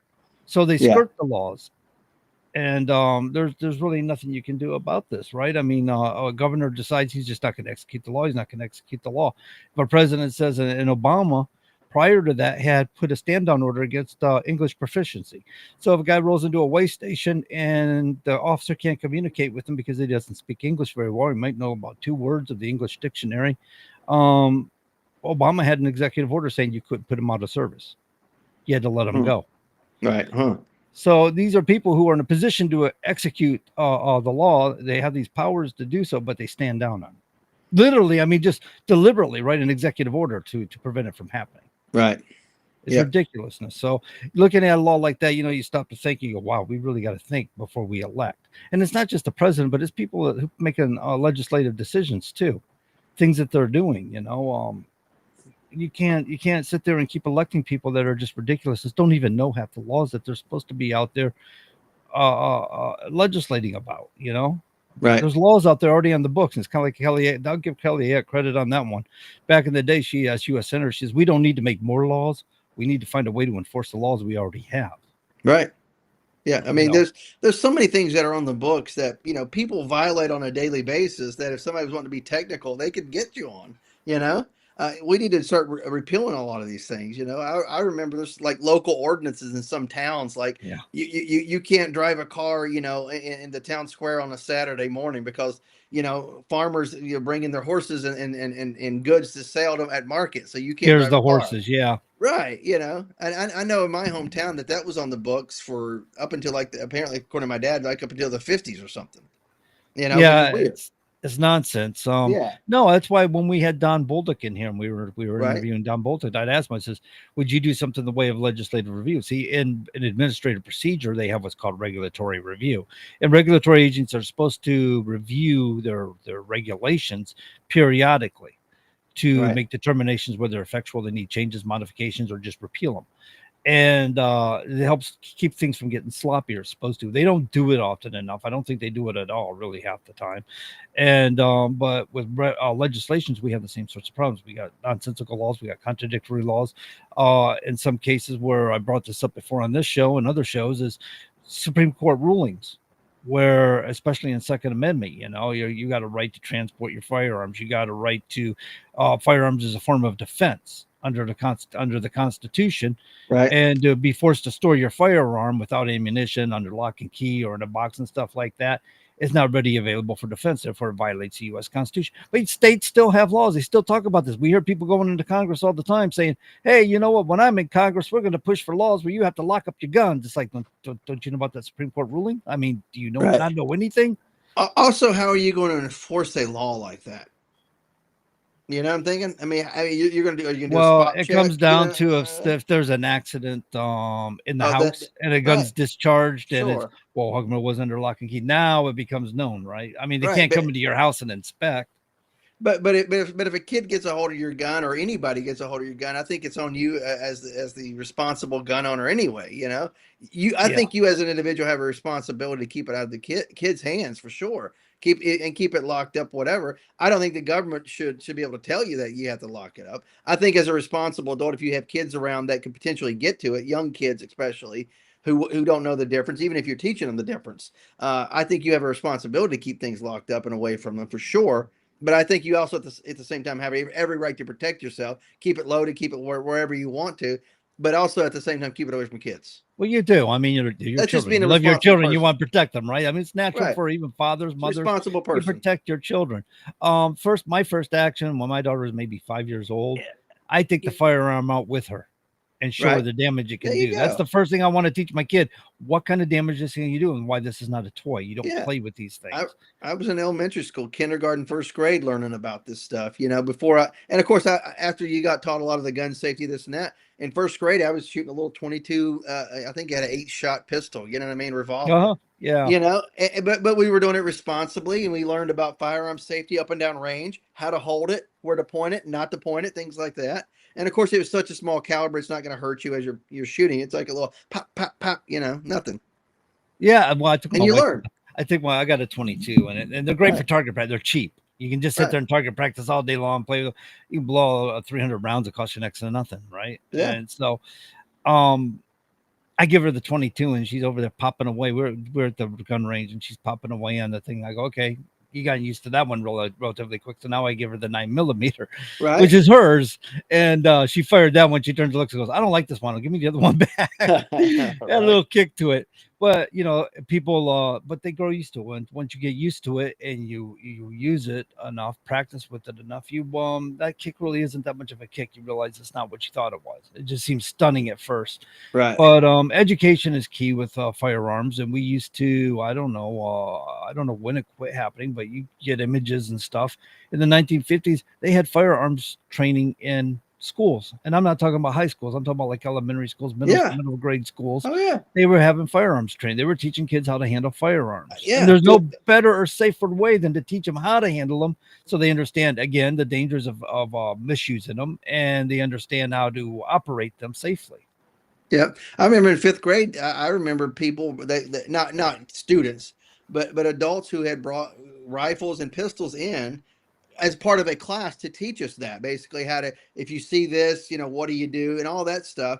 And if you do happen to hold one, here's how you hold it safely. Don't point it at your friends, this and that. This is what it can do. It can kill you. It can hurt you, whatever. It can kill other people. Don't mess with it. Teaching you the safety, if you will, the responsibility angle of the whole thing. Now, all of a sudden, you even talk about a gun in school. Everything's on lockdown. And I'm not trying to make light of a school shooting or anything like that. But I'm like, we should be talking about things in our society that people need to know about. And guns are a part of our society one way or another. Whether you're a police officer, whether you just use them for home protection, hunting, whatever, they're out there. We should know how to react if we see one. Don't flip out. Don't lose your mind about it. Just don't touch it if you don't know how to handle it, and how to be responsible with them. I think it makes sense, because so many kids have been killed just by them thinking it's a toy or just playing around with it, not knowing anything, and then you shoot somebody. How many siblings have killed a brother or a sister or something like that just because they didn't know any better? Accidental discharge, yeah, 'cause they Right. thought it was like a cap gun or something. Right. I remember a story from way back in the day where a law enforcement officer come home, removed his firearm, and sit on the table, and this is what you call being complacent. He sat Right. on the table, and of course his young son picks it up while he's not looking at it, and he's pointing it at his father, the police officer. Now the police officer, quick on his feet, he says, "Hey, I see you found my gun. I'll bet you can't shoot that light out." Because he realized the kid was like threatening to squeeze the trigger on him. So Right. he redirected him to something. Of course, when the kid squeezed the trigger, he fell back on his hindquarters and Yeah. learned a lesson. But you can't be complacent with them. But the idea is that he redirected the kid. He didn't just sit there and panic and do nothing. Right. Well, speaking of school shootings in Minnesota today, obviously we've talked about that earlier, and of course the news has hit on it. This is according to Newsmax. Governor Walz urged to boost non-public school security 2 years ago. And it says over 2 years ago, Wednesday's shooting at Annunciation Catholic School in Minneapolis, Minnesota, Governor Tim Walz was urged to address security concerns at, quote, non-public schools, end quote, in the state, the Daily Wire reported. And of course it says, quote, "We are writing on behalf of our respective organizations regarding the urgent and critical need in Minnesota to make sure our schools are secure and safe, considering the most recent continuing attacks on our schools in this country and in our state," end quote, wrote Jason Adkin, executive director of the Minnesota Catholic Conference, and Tim Bentz, president of Men Dependent, in an April 2023 letter. What are your thoughts on that? I think, if it's a private school, I think that the school is kind of responsible for the security, if you will. If it's a non-public school, what do you think? I mean, maybe I'm wrong here. You think anybody that I know? Okay, over here in Hudson, we have PMA is a Catholic school. My daughter attended school there. You go there to the 8th grade. Right. And I remember going there to get her or something, like after class stuff, but the doors were locked. Yeah. I couldn't just walk into the school or wander around the It school. should be, yeah. And of course here, my wife working over here at the local schools in Nashua, they do the same thing. They put window stops so the windows open up just so high so nobody can climb through the windows and things like that. They take precautions. So you think the school itself would use just common sense, right? It's in the title of the show. Just common sense, use some sort of precautions to prevent people from just accessing the school. Yeah. Yeah, I did say I think private schools should be responsible for their own security, but at the same time, I should probably say, internal to the building, whereas in schools like public schools, we have RSOs, if you will, RSRs, excuse me, school resource officers. Oh yeah, yep, absolutely.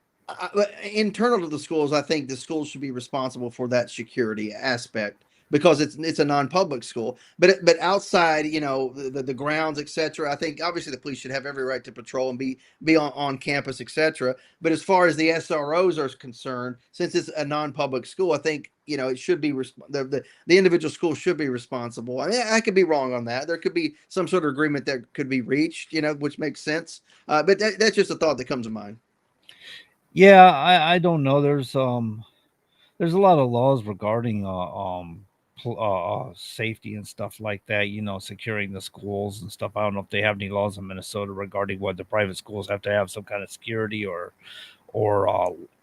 be able to lock up the building or what they do. Right. But it seems to me, the best defense against a weapon. Look, cops aren't going to be sitting on your front door 24/7. They're not there to protect just you. You are your first line of defense. And if the government's going to require you to take your kids to school, to have your kids at school, then they should provide some sort of line of defense in the schools. It's a private school, and I think that would work out with the clientele of that school, that somebody should be working something out. The idea of maybe we need to arm teachers now, and some teachers come like, well, I'm not there to be a police officer, I'm there to be a Right. teacher. But some Right. teachers are like, oh, give me the chance. I'll pack in the heat any day. Right. They've got lockdown systems with doors and stuff where people can't penetrate through doors. So if there is an Yeah. emergency, they can. So I mean, it's just a matter of taking the right Yeah. precautions, and it's personal responsibility for everybody. Yeah, but you're talking about arming teachers, if you will. Then all of a sudden, now their focus is, are they the main person who's in charge of security? Then all of a sudden they're not teaching. You know what I'm saying? They should be focused on the teaching the kids, and of course your principals, etc., should be responsible for discipline. Your SROs and maybe an appointed administrative officials in charge of security and things of that nature.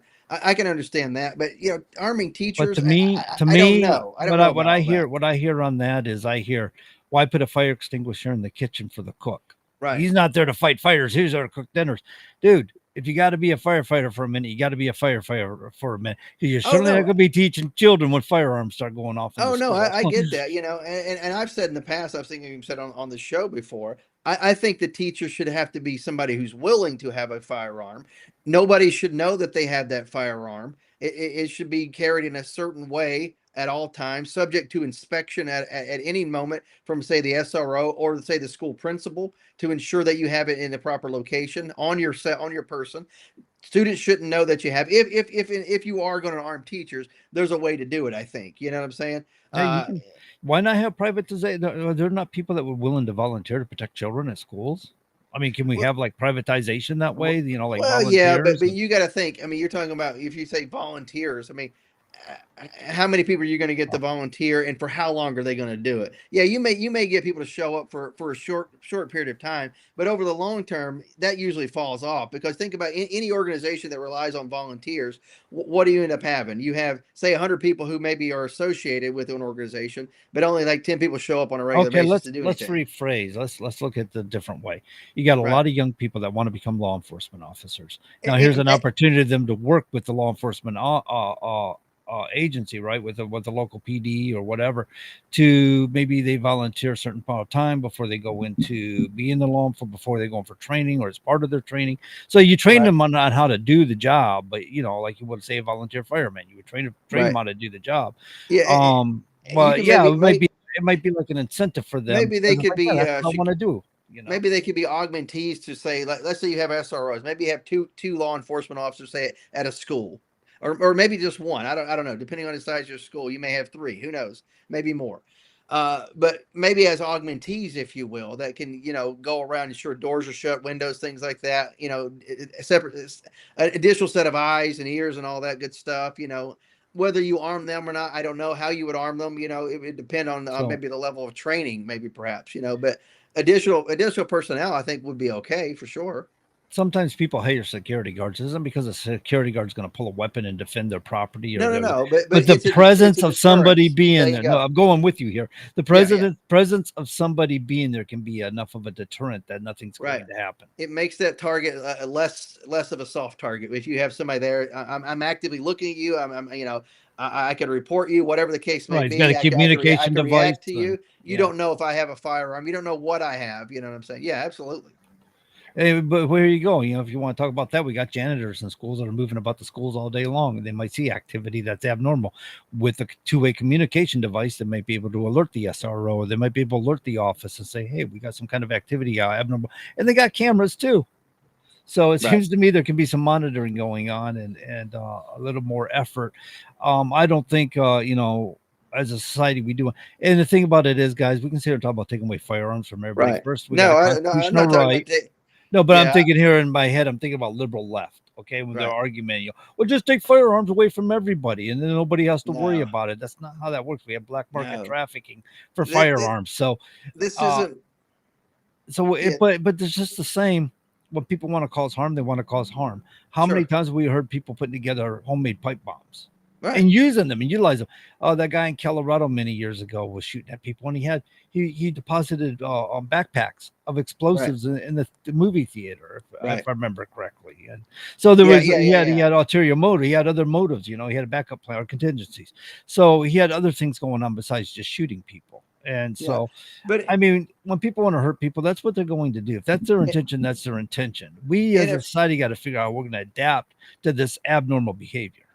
in a free society, you're going to have people that are going to, freely use that to their advantage to hurt people. But at the same time, even the most heavily policed states in the world history, you still had violence, you still had murders, you still had a crime.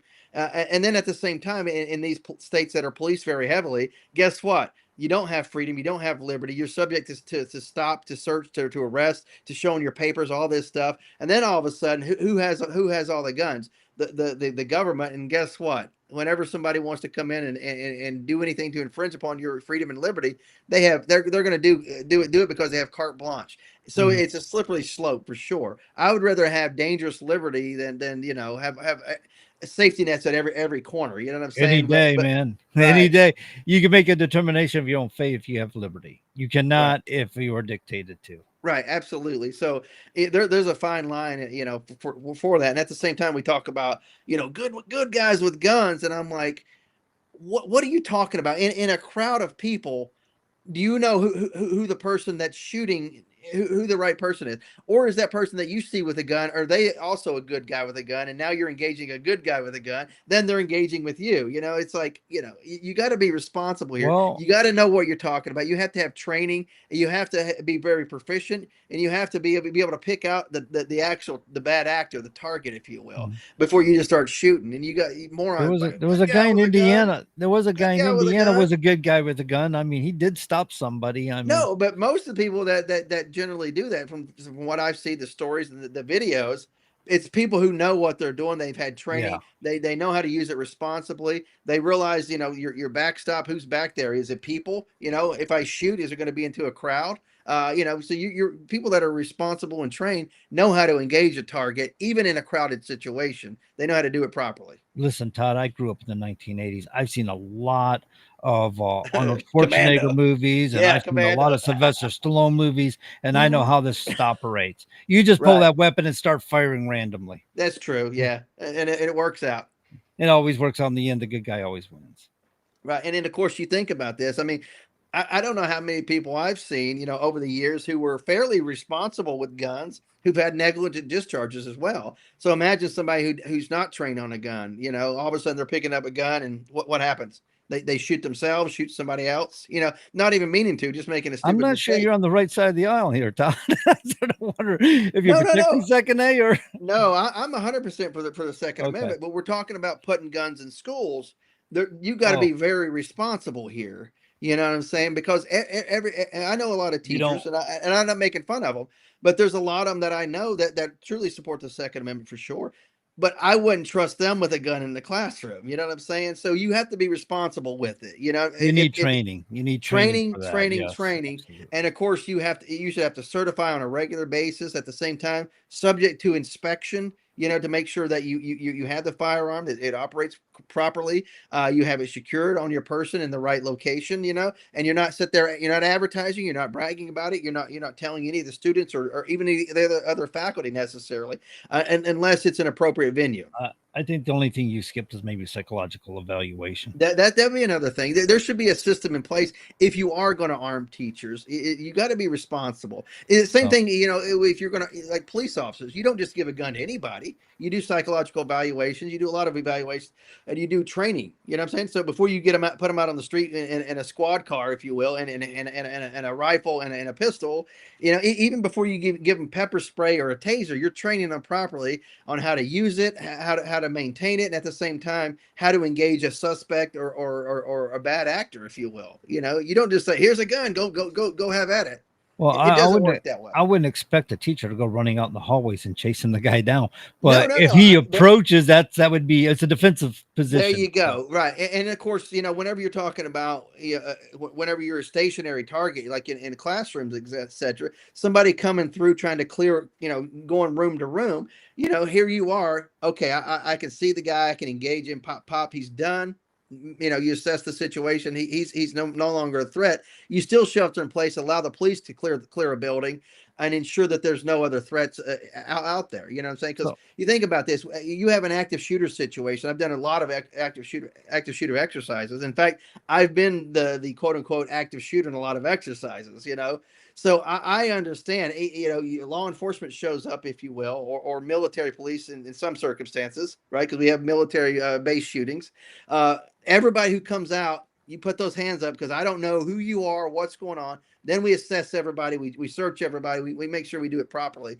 And those are things people need to realize. It's not a matter of like, okay, I took the bad guy out. Now it's over. Go back to normal. No, it doesn't work that way. You got to search everybody. You got to ensure that there's no other people, no other threats that are out there in those two situations. It's not as easy as good guy with a gun that people say. It's too simplified for so many people who've never actually had to use a firearm to protect themselves or their buddies to the left and right, or whenever you're being shot at a base or something like that, and I equate being rocketed and shot at, at a base, it's people shooting at you at your house, if you will, shooting rockets at your house. I mean, what are you going to do?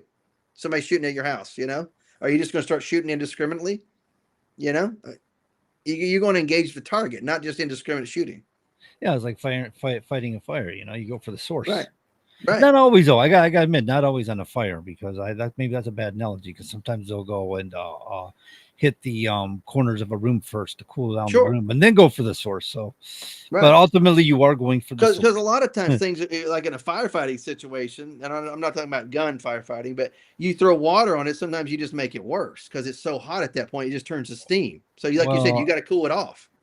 Well, this is for backflash and stuff. So because you get gases in the air. I get what you're saying. Yeah. But what you're saying, sometimes if you're using the wrong substance, you can again, yeah, right. If you just throw something water is not going to put it out, it's going to No. spread it around. Yeah, spreads it around. Yeah, like grease fire. It's you're not going to do anything with it. You're just going to spread it.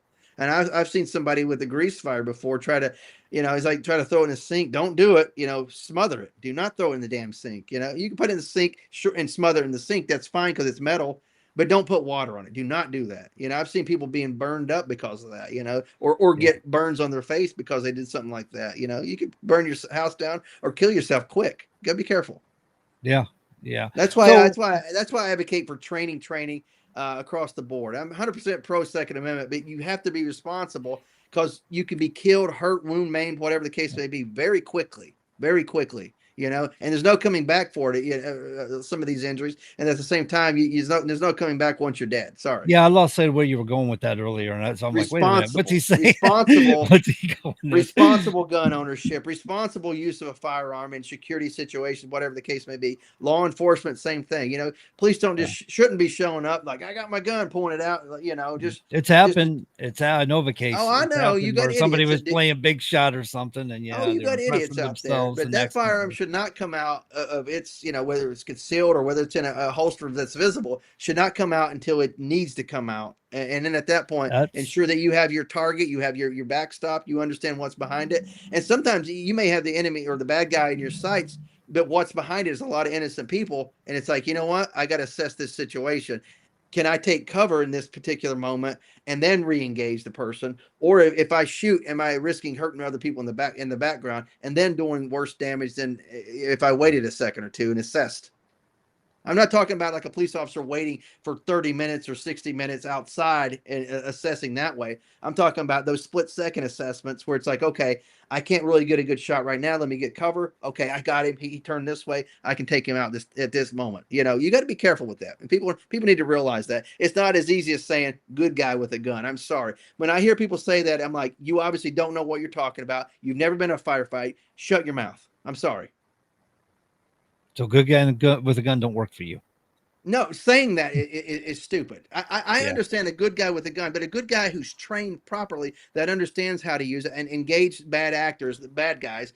That's whenever a good guy with a gun makes sense, not just somebody with a gun. People often say things in their most simplest form. I understand that, but a lot of people that I'm around on a regular say it, don't have any sort of training, have never been in a firefight, don't know what the heck they're doing, rarely ever go to a real range and do any sort of real training. They shoot maybe some targets here and there every so often, but shooting at a stationary target without any sort of real training, not going to a shoot house, if you will, it's okay. It helps you with your proficiency to go shoot a deer, but I'm sorry, to engage a target who's actively trying to kill you, it doesn't help you quite as much. I'm sorry. No, well, there's more to it. If you want to Yeah. talk about training, yeah, there's a lot more to it because I'm there's a just kind of, psychology.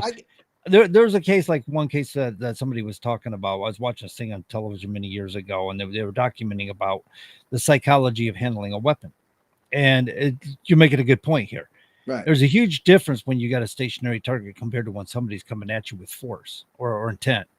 And one of the illustrations they pointed out is that law enforcement officer who had an issue with somebody who was attempting to arrest, and the person was in the hallway, and he was coming at him. And the law enforcement officer pulled his revolver, discharged it 6 times at close range, and never once even touched the guy. Exactly, and that's the thing with a sidearm. I mean, you can miss somebody, especially that heart rate's going, that adrenaline's going. Mm-hmm. You know, you get that vision. Sometimes it goes black, sometimes it tunnel visions, and you're like, okay, I got, you're like this. The peripheral kind of goes away, and it's easy to miss, though. It is easy to miss something. Mm-hmm. And well, then, in a where's panic, that you will bullet going most to go? certainly miss. But it's all. Where's that bullet going to go? You know. Oh, that could be if you're in a panic. Now you're storming the beaches of Normandy where the enemy's that way in front of you. Yeah, shoot everybody by all means, blast away, whatever. Different situation. But in a school where maybe it's only the one active shooter, and you have kids, people scrambling, teachers, whatever the case may be, that maybe they didn't go on the ground or get into a classroom and barricade. It's like, do you run the risk of shooting them?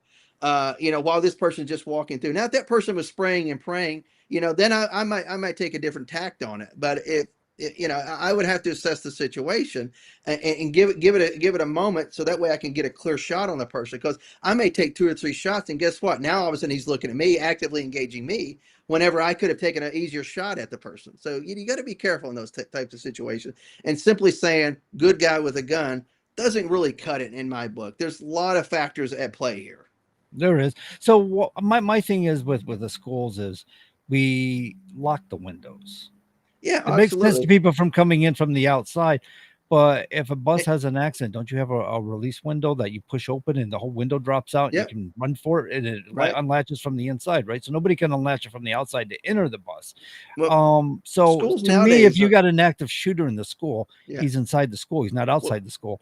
Why do we school- not have a locked door and then Well, be able yeah. to unlatch a window and make an escape and have a route No. plan You per do room? not want to do that. You do not want to do it, because there could be people out there waiting for you to make that run, make that beeline for a tree line or the parking lot or whatever the case may be, or another building.